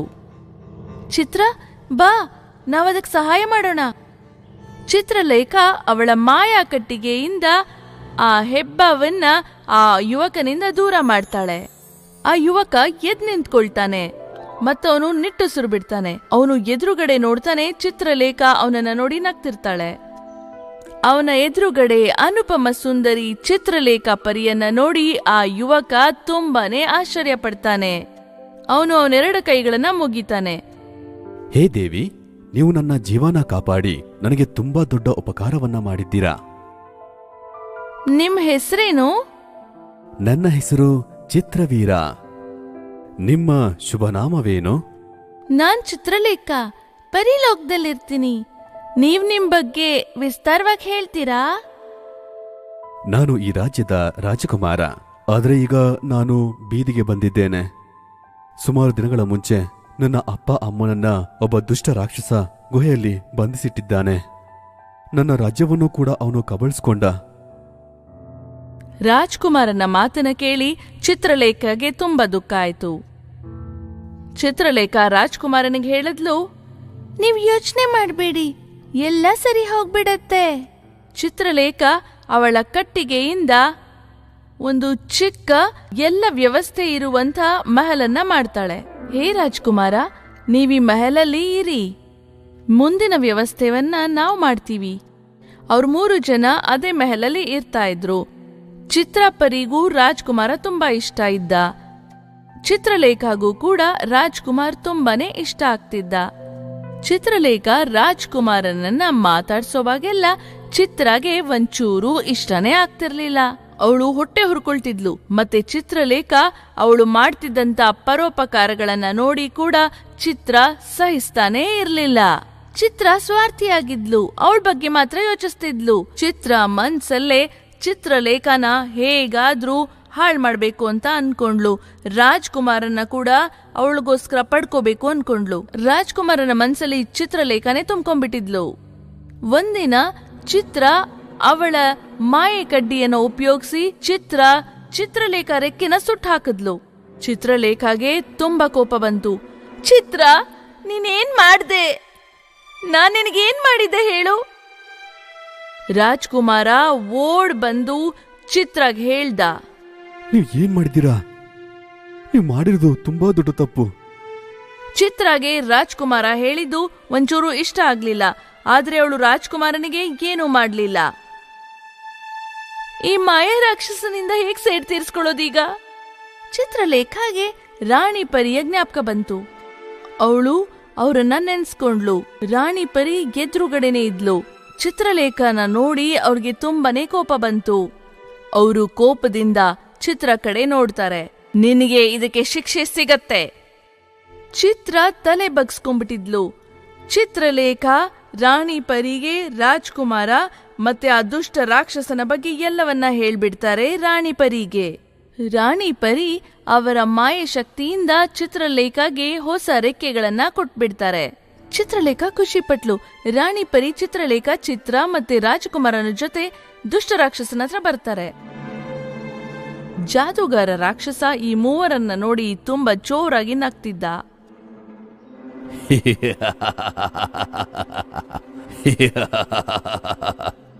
ನೀವು ಕೂಡ ಬಂದ್ಬಿಟ್ರ?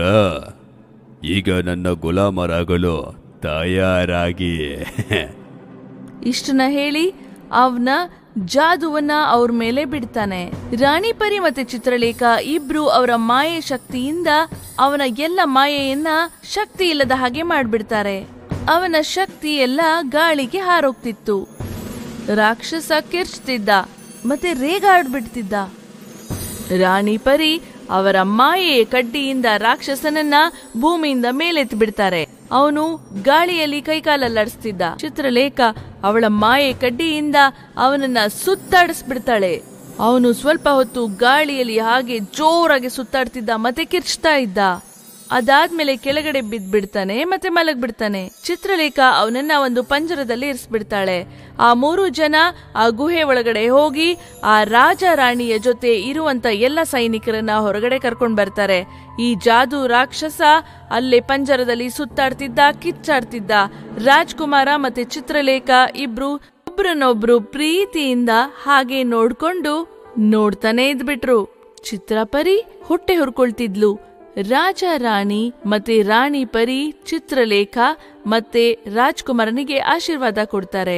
ನೀತಿ: ನಾವು ಯಾರ ಮೇಲೂ ಹೊಟ್ಟೆ ಉರಿ ಪಡಬಾರ್ದು. ನಾವು ಯಾವಾಗ್ಲೂ ಒಳ್ಳೆ ಕೆಲಸ.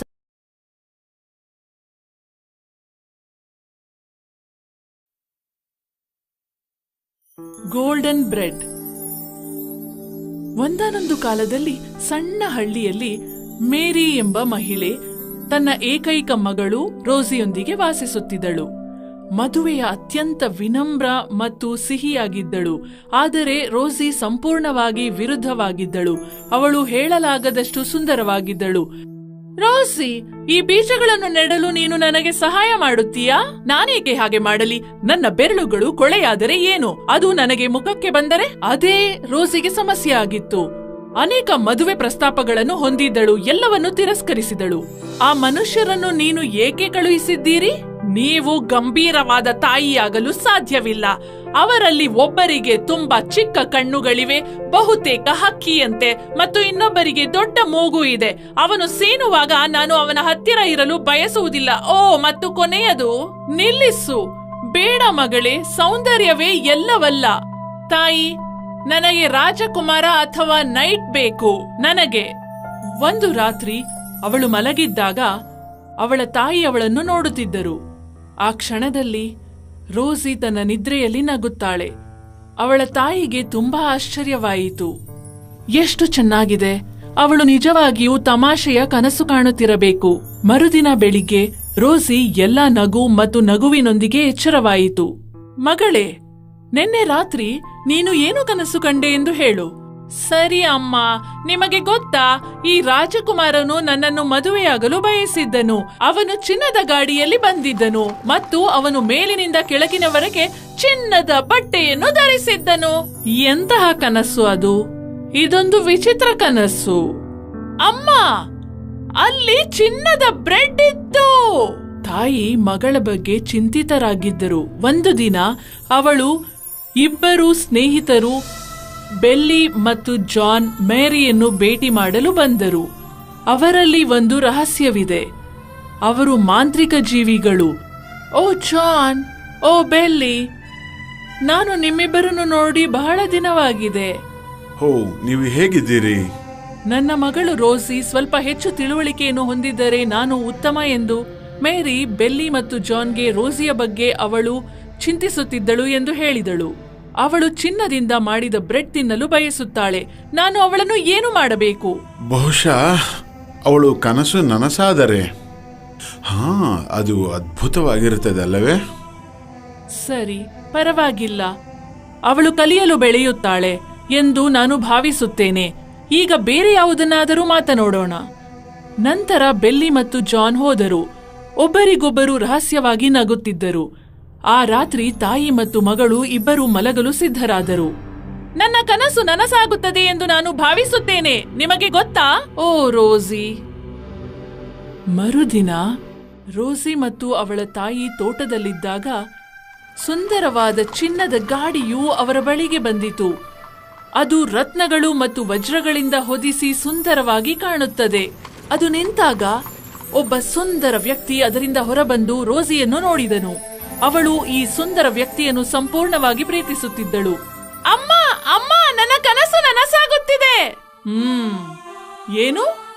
ನಮಸ್ಕಾರ. ರೋಸಿಯ ಮದುವೆಯನ್ನು ಕೇಳಲು ನಾನು ಇಲ್ಲಿಗೆ ಬಂದಿದ್ದೇನೆ. ಆದರೆ ಅವಳ ಹೆಸರು ನಿಮಗೆ ಹೇಗೆ ಗೊತ್ತು? ಮತ್ತು ನೀವು ಯಾರು? ನಾನು ಜಾನ್ಸನ್, ಅದೃಷ್ಟದ ದೇವತೆ. ನಿಮ್ಮ ಮಗಳ ಹೆಸರು ಮತ್ತು ಸೌಂದರ್ಯವು ಪ್ರಪಂಚಾದ್ಯಂತ ತಿಳಿದಿದೆ. ನಾನು ನಿನ್ನನ್ನು ಮದುವೆ ಆಗಲು ಇಷ್ಟಪಡುತ್ತೇನೆ. ಏನು? ಆದರೆ ನೀವು ಅವನನ್ನು ತಿಳಿದಿಲ್ಲ. ಓ, ಎಷ್ಟು ಸಿಲಿ. ಅವನು ಶ್ರೀಮಂತ ಮತ್ತು ಸುಂದರ. ನನಗೆ ಇನ್ನೇನು ಬೇಕು? ಜಾನ್ಸನ್, ನಾನು ನಿಮ್ಮ ಪ್ರಸ್ತಾಪವನ್ನು ಸ್ವೀಕರಿಸುತ್ತೇನೆ. ಮತ್ತು ಅದರೊಂದಿಗೆ ಅವಳು ಅವನ ಗಾಡಿಯನ್ನು ಹತ್ತಿದಳು ಮತ್ತು ತನ್ನ ತಾಯಿಗೆ ವಿದಾಯ ಹೇಳದೆ ದೇವದೂತನೊಂದಿಗೆ ಹೊರಟಳು. ಅವರು ಪ್ರಯಾಣಿಸುತ್ತಿದ್ದಾಗ ಗಾಡಿ ಇದ್ದಕ್ಕಿದ್ದಂತೆ ಮಾಂತ್ರಿಕ ದ್ವಾರವನ್ನು ಪ್ರವೇಶಿಸಿತು. ಅಲ್ಲಿ ಅದು ಬಿರುಗಾಳಿಯ ಪ್ರದೇಶದಲ್ಲಿ ಪ್ರಯಾಣಿಸಿತು. ಗಾಡಿ ಡಿಕ್ಕಿಯಾಯಿತು ಮತ್ತು ರಾಸಿಗೆ ಭಯವಾಯಿತು. ಚಿಂತಿಸಬೇಡ ನನ್ನ ಪ್ರಿಯ, ಇದೆಲ್ಲವೂ ಶೀಘ್ರದಲ್ಲೇ ಮುಗಿಯುತ್ತದೆ. ಅವನು ಹೀಗೆ ಹೇಳುತ್ತಿದ್ದಂತೆಯೇ ಗಾಡಿ ಮತ್ತೊಂದು ದ್ವಾರದ ಮೂಲಕ ಸಾಗಿ ಬೃಹತ್ ಮತ್ತು ಭವ್ಯವಾದ ಚಿನ್ನದ ಕೋಟೆಯ ದಾರಿಯನ್ನು ತಲುಪಿತು. ರಾಸಿ ಅವಳು ನೋಡಿದ ಎಲ್ಲಾ ಸೌಂದರ್ಯವನ್ನು ನೋಡಿ ಆಶ್ಚರ್ಯಚಕಿತರಾದರು. ನಾನು ಈ ಸಂಪತ್ತಿಗೆ ಅರ್ಹಳು. ನೀವು ಅದನ್ನು ಇಷ್ಟಪಡುತ್ತೀರಿ ಎಂದು ನನಗೆ ತಿಳಿದಿತ್ತು.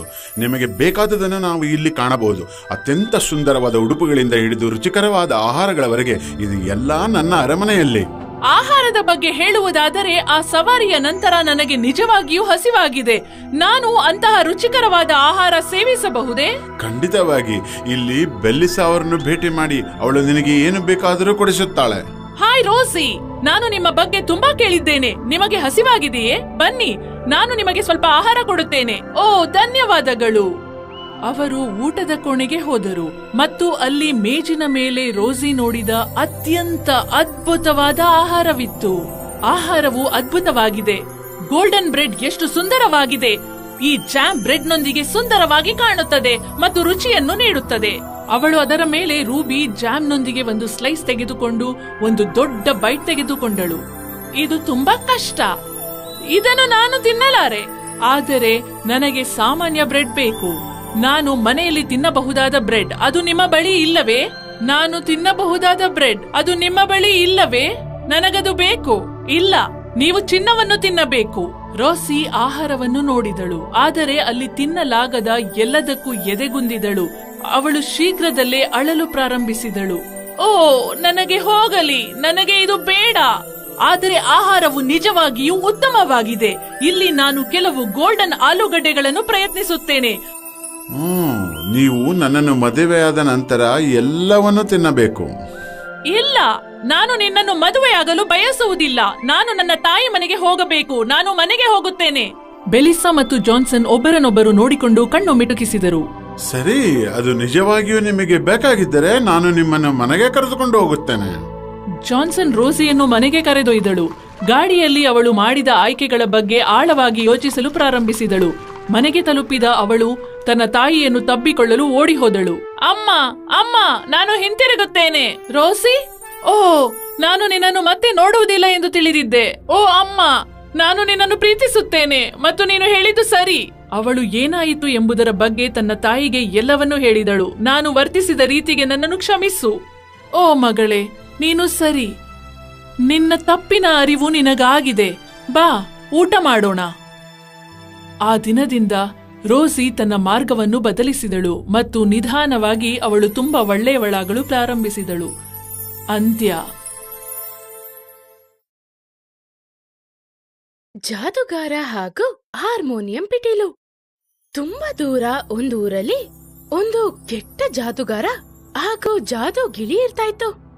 ಅವನು ಈ ಪ್ರಪಂಚನೇ ರಾಜ್ಯ ಮಾಡ್ಬೇಕು ಅಂತ ಅನ್ಕೊಂಡ. ಅದ್ರಿಂದಾನೇ ಅವನು ಒಂದೊಂದು ಊರಿಗೆ ಹೋಗಿ ಕಾಡು ಮಧ್ಯದಲ್ಲಿ ಒಂದು ಗುಡಿಸಲ್ ಕಟ್ಕೊಂಡು ಇರ್ತಾ ಇದ್ದ.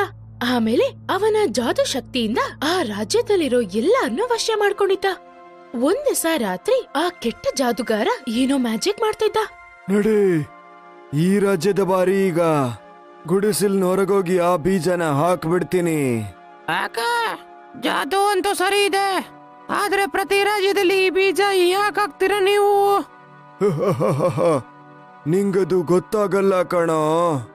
ನಾನ್ ಹೀಗ್ ಯಾಕೆ ಮಾಡ್ತೀನಿ ಅಂದ್ರೆ, ನಾನಿಲ್ಲಿಂದ ಹೋದ ನಂತರನು ಜನ ನನ್ ಕಂಟ್ರೋಲ್ ಅಲ್ಲಿ ಇರ್ಬೇಕು. ಅಂದ್ರೆ ನಿಮ್ಮ ಪೂರ್ಣ ಶಕ್ತಿ ಈ ಬೀಜದಲ್ಲಿರುತ್ತಾ? ಸರಿಯಾಗಿ ಹೇಳ್ದೆ ಕಣೋ. ಜಾದುಗಾರ ಮತ್ತೆ ಗಿಳಿ ಬೀಜ ಬಿತ್ತಿ ತಿರ್ಗಾ ಅವ್ರ ಗುಡಿಸಲಿಗೆ ಹೋಗ್ತಾರೆ. ಯಾರೋ ಸುಂದರವಾಗಿ ವೈಲಿನ್ ಬಾರ್ಸೋ ಶಬ್ದ ಅವರಿಗೆ ಕೇಳಿಸ್ತು. ಅದನ್ ಕೇಳಿ ಜಾದುಗಾರ ಅಲ್ಲಿ ಇಲ್ಲಿ ಅಂತ ಹುಡುಕ್ತಾನೆ. ಮಾಂತ್ರಿಕ ಗಿಳಿಯೇ, ಈ ಒಳ್ಳೆ ಸಂಗೀತ ಎಲ್ಲಿಂದ ಬರ್ತಿದೆ ನೋಡಿ ಹೇಳು ನಂಗೆ. ಸರಿ ಸರಿ ಯಜಮಾನ್ರೆ. ಆಮೇಲೆ ಆ ಜಾದುಗಾರನ ಗಿಳಿ ಆ ವೈಲಿನ್ ಶಬ್ದನ ಹುಡುಕೊಂಡು ಅಲ್ಲಿಂದ ಹಾರ ಹೋಗುತ್ತೆ. ಅದೆಲ್ಲಿ ಅಂತ ಕಂಡು ಹಿಡಿದು ತಿರ್ಗಾ ಆ ಜಾದುಗಾರನ ಹತ್ರನೇ ಬರುತ್ತೆ. ಯಜಮಾನ್ರೆ, ಈ ವಾಯ್ಲಿನ್ ನ ಸೌಂಡು ಒಂದು ಕೂಗ್ತಾ ಇರೋ ಸುಂದರ ಯುವತಿಯಿಂದ ಬರ್ತಿದೆ. ಇಂಥ ಒಳ್ಳೆ ಸಂಗೀತದ ಹಿಂದೆ ಆ ಕೂಗೋದ್ರ ರೀಸನ್ ಏನು ಅಂತ. ಆಮೇಲೆ ಆ ಕೆಟ್ಟ ಜಾದುಗಾರ ಒಂದು ಸುಂದರವಾದ ರಾಜಕುಮಾರನಾಗಿ ಬದಲಾಗ್ತಾನೆ. ಆಮೇಲೆ ಆ ಹುಡುಗಿ ಹತ್ರ ಹೋಗ್ತಾನೆ. ಈ ರಾತ್ರಿಯಲ್ಲಿ ನೀವಿಲ್ಲಿ, ನೀವಿಂತ ಕಾಡಲ್ಲಿ ಯಾಕೆ ಹೋಗ್ತಿದ್ದೀರಾ? ನಾನು ಒಬ್ಳೇ ಇಲ್ಲಿದ್ದೀನಿ. ವೈಲಿನ ಇದೆ ಅಲ್ವಾ? ನಮ್ಮ ಅಪ್ಪ ಅಮ್ಮ ತೀರ್ ಹೋದ್ಮೇಲೆ ನಮ್ಮ ಅಣ್ಣ ದುಡ್ಡಿನ ಆಸೆಯಿಂದ ನನ್ನನ್ನ ಫೋರ್ಸ್ ಮಾಡಿ ಒಂದು ಕುಡುಕನ್ ಜೊತೆ ಮದ್ವೆ ಮಾಡ್ದ. ಆದ್ರಿಂದಾನೇ ನಾನು ಈ ಕಾಡಲ್ಲಿ ಕೂತಿದ್ದೀನಿ. ಹೌದಾ? ನಿಮ್ ಹೆಸರೇನು? ಇಷ್ಟೇ ವಿಷಯನಾ? ನಾನೊಬ್ಬ ಮಾಂತ್ರಿಕ. ನನ್ನನ್ ಮದುವೆ ಆಗ್ತೀಯಾ ನೀನು? ನನ್ನ ಹೆಸರು ಸಲೋನಿ. ಖಂಡಿತ ಮಾಡ್ಕೋತೀನಿ. ನೀವು ನೋಡಕ್ಕೆ ರಾಜಕುಮಾರ ತರ ಚೆನ್ನಾಗಿದ್ದೀರಾ, ಮತ್ತೆ ನನ್ ಬಗ್ಗೆ ಚಿಂತೆ ಪಡ್ತೀರಾ. ಖಂಡಿತ ಮದ್ವೆ ಆಗ್ತೀನಿ.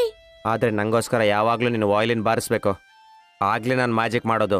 ಸರಿ, ನನ್ ಗಂಡನ್ಗೋಸ್ಕರ ನಾನು ಯಾವಾಗ್ಲೂ ವಯಲಿನ್ ಬಾರಿಸ್ತಾನೆ ಇರ್ತೀನಿ. ಅವಳು ಹೇಳಿದ್ದನ್ ಕೇಳಿ ಗಿಳಿಗೆ ತುಂಬಾನೇ ಖುಷಿ ಆಗತ್ತೆ.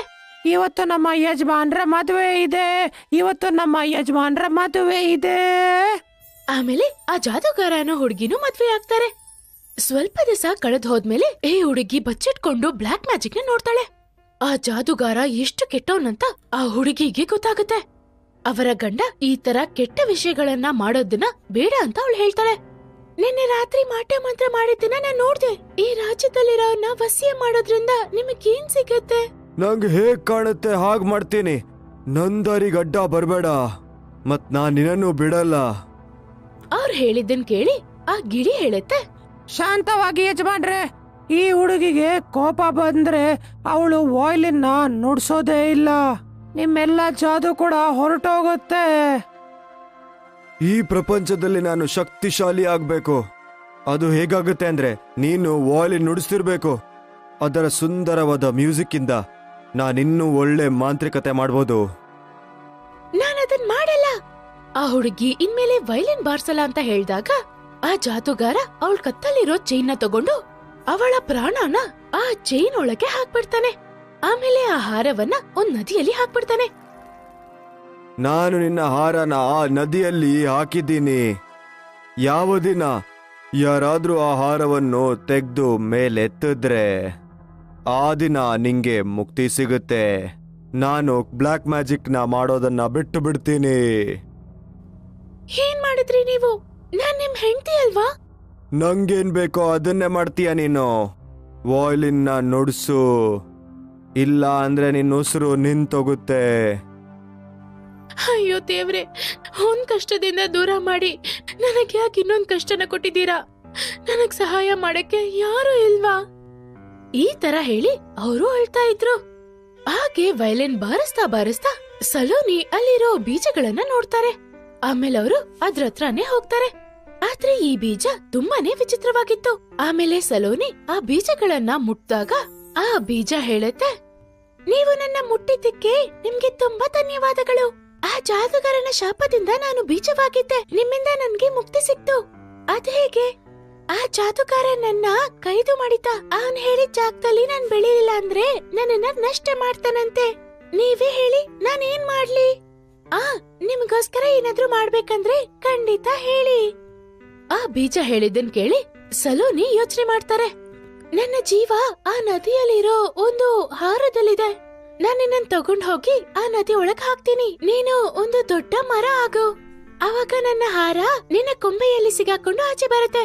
ಸರಿ, ನಾನು ಹಾಗೆ ಮಾಡ್ತೀನಿ. ನೀವ್ ಅದಕ್ಕೆ ಕಾಯ್ಕೊಂಡಿರಿ. ಮಾರನೇ ದಿವಸ ಆ ಜಾದೂಗಾರ ಮತ್ತೆ ಗಿಳಿ ಬೇರೆ ರಾಜ್ಯಕ್ಕೆ ಹೊರಟ್ ಹೋಗ್ತಾರೆ. ಅವರಿಬ್ರು ಅಲ್ಲಿ ಹೋಗಿ ಯೋಚನೆ ಮಾಡ್ತಿರ್ತಾರೆ. ಅವಾಗ ಗಿಳಿ ಹೇಳತ್ತೆ, ಏನ್ ಆಲೋಚನೆ ಮಾಡ್ತಾ ಇದ್ದೀರಾ ಯಜಮಾನ್ರೆ? ನಾನ್ ಆಲೋಚನೆ ಮಾಡಿದೀನಿ, ಆ ಸಲೋನಿ ಏನಾದ್ರೂ ಹೆಚ್ಚು ಕಮ್ಮಿ ಮಾಡಲ್ಲ ಅಲ್ವಾ? ನೀವಂತೂ ಮಾಂತ್ರಿಕರು ಯಜಮಾನ್ರೆ, ನಿಮ್ಮ ಜಾದುವಿನಿಂದ ನೋಡ್ಕೊಳ್ಳಿ. ಇಲ್ಲ ಕಣೋ, ಸಲೋನಿಯ ವಾಯ್ಲಿನ್ ನಿಂದ ನನ್ನ ದೂರದೃಷ್ಟಿ ಹೊರಟೋಗಿದೆ. ಈ ತರ ಹೇಳಿ ಜಾದೂಗಾರ ಅವನ ಕೆಲ್ಸನ ಶುರು ಮಾಡ್ತಾನೆ. ಆಮೇಲೆ ಇಲ್ಲಿ ಮೆತ್ತಗೆ ಆ ಬೀಜ ಹಾಗೆ ಒಂದು ದೊಡ್ಡ ಮರವಾಗಿ ಬದಲಾಗುತ್ತೆ. ಆಮೇಲೆ ಅದರ ಕೊಂಬೆಗಳು ದೊಡ್ಡದಾಗಿ ಆಚೆವರೆಗೂ ಇರುತ್ತೆ. ಅದರಲ್ಲಿ ಸಲೋನಿಯವರ ಚೈನು ಇತ್ತು. ಸಲೋನಿ ಆ ಹಾರನ ಅವ್ರ ಕೈಯಲ್ಲಿ ತಗೊಂಡು ಆ ಬೀಜದ ಹತ್ರ ಹೇಳ್ತಾರೆ, ಧನ್ಯವಾದ ಬೀಜ, ನನಗೀಗ ಆ ಜಾದೂಗಾರನಿಂದ ಮುಕ್ತಿ ಸಿಗತ್ತೆ. ಮತ್ತೆ ನಿಮ್ಗೆಲ್ಲಾರ್ಗುನು ಮುಕ್ತಿ ಸಿಗತ್ತೆ. ನೀವು ಲೇಟ್ ಮಾಡ್ಬಿಡ್ಬೇಡಿ. ಆ ಜಾದೂಗಾರ ಬರಕ್ ಮುಂಚೆ ನೀವು ಆ ಬ್ಯಾಗಲ್ಲಿರೋ ಎಲ್ಲಾ ಬೀಜನೂ ಸುಟ್ಬಿಡಿ. ಅವಾಗ್ಲೇ ಎಲ್ಲಾರ ಮೇಲೆ ಅವನ ಜಾದೂ ಮುಕ್ತಿ ಆಗತ್ತೆ. ಸಲೋನಿ ತಕ್ಷಣ ಅಲ್ಲಿಂದ ಓಡ್ ಹೋಗಿ ಆ ಬೀಜಗಳ ಹತ್ರ ಹೋಗ್ತಾರೆ. ಇವಾಗ್ಲೇ ಸುಟ್ಬಿಡ್ತೀನಿ. ಅವಾಗ ಸ್ವಲ್ಪ ಹೊತ್ತಾದ್ಮೇಲೆ ಆ ಜಾದೂಗಾರ ತಿರ್ಗಾ ಅಲ್ಲಿಗೆ ಬರ್ತಾನೆ. ಆ ಬೀಜಗಳನ್ನೆಲ್ಲ ಸುಡೋದನ್ನ ನೋಡಿ ಅದನ್ ಕಾಪಾಡಕ್ಕೆ ಓಡೋಗ್ತಾನೆ. ಇಲ್ಲ, ಆದ್ರೆ ಆ ಜಾದೂಗಾರ ಅಲ್ಲಿಗೆ ಹೋಗೋ ಅಷ್ಟ್ರಲ್ಲೇನೆ ಆ ಬೀಜ ಎಲ್ಲ ಬೆಂಕಿಯಲ್ಲಿ ಸುಟ್ಟೋಗಿತ್ತು. ಆಮೇಲೆ ಆ ಬೀಜಗಳೆಲ್ಲ ಸುಟ್ ಹೋದ್ಮೇಲೆ ಆ ಕೆಟ್ಟ ಜಾದೂಗಾರನ ಎಲ್ಲಾ ಶಕ್ತಿಗಳು ಹೊರ್ಟ್ ಹೋಗುತ್ತೆ. ಸಲೋನಿಗೂ ಮುಕ್ತಿ ಸಿಗತ್ತೆ. ನೀನ್ ಹೀಗೆ ಯಾಕೆ ಮಾಡ್ದೆ? ನನ್ನ ಎಲ್ಲ ಜಾದೂಯಿ ಶಕ್ತಿ ಮುಗ್ದೋಯ್ತು. ನಾನೇನ್ ಮಾಡ್ಲಿ ಈಗ? ಆಮೇಲೆ ಸಲೋನಿ ಆ ಜಾದೂಗಾರನಿಗೆ ಅರ್ಥ ಮಾಡಿಸ್ತಾರೆ, ನಾವು ಖುಷಿಯಾಗಿರಕ್ಕೆ ಈ ಪ್ರಪಂಚದಲ್ಲಿ ಇನ್ನ ಎಷ್ಟೋ ವಸ್ತುಗಳಿದೆ ಅಂತ. ಆಮೇಲೆ ನಮ್ ಜೀವನ ತುಂಬಾ ಚೆನ್ನಾಗಿರುತ್ತೆ ಅಂತ ಹೇಳ್ತಾರೆ. ಆಮೇಲೆ ಏನು, ಅವರಿಬ್ರು ಸೇರಿ ಅವ್ರ ಜೀವನನ ತುಂಬಾ ಖುಷಿಯಿಂದ ಚೆನ್ನಾಗಿ ಇದ್ರು.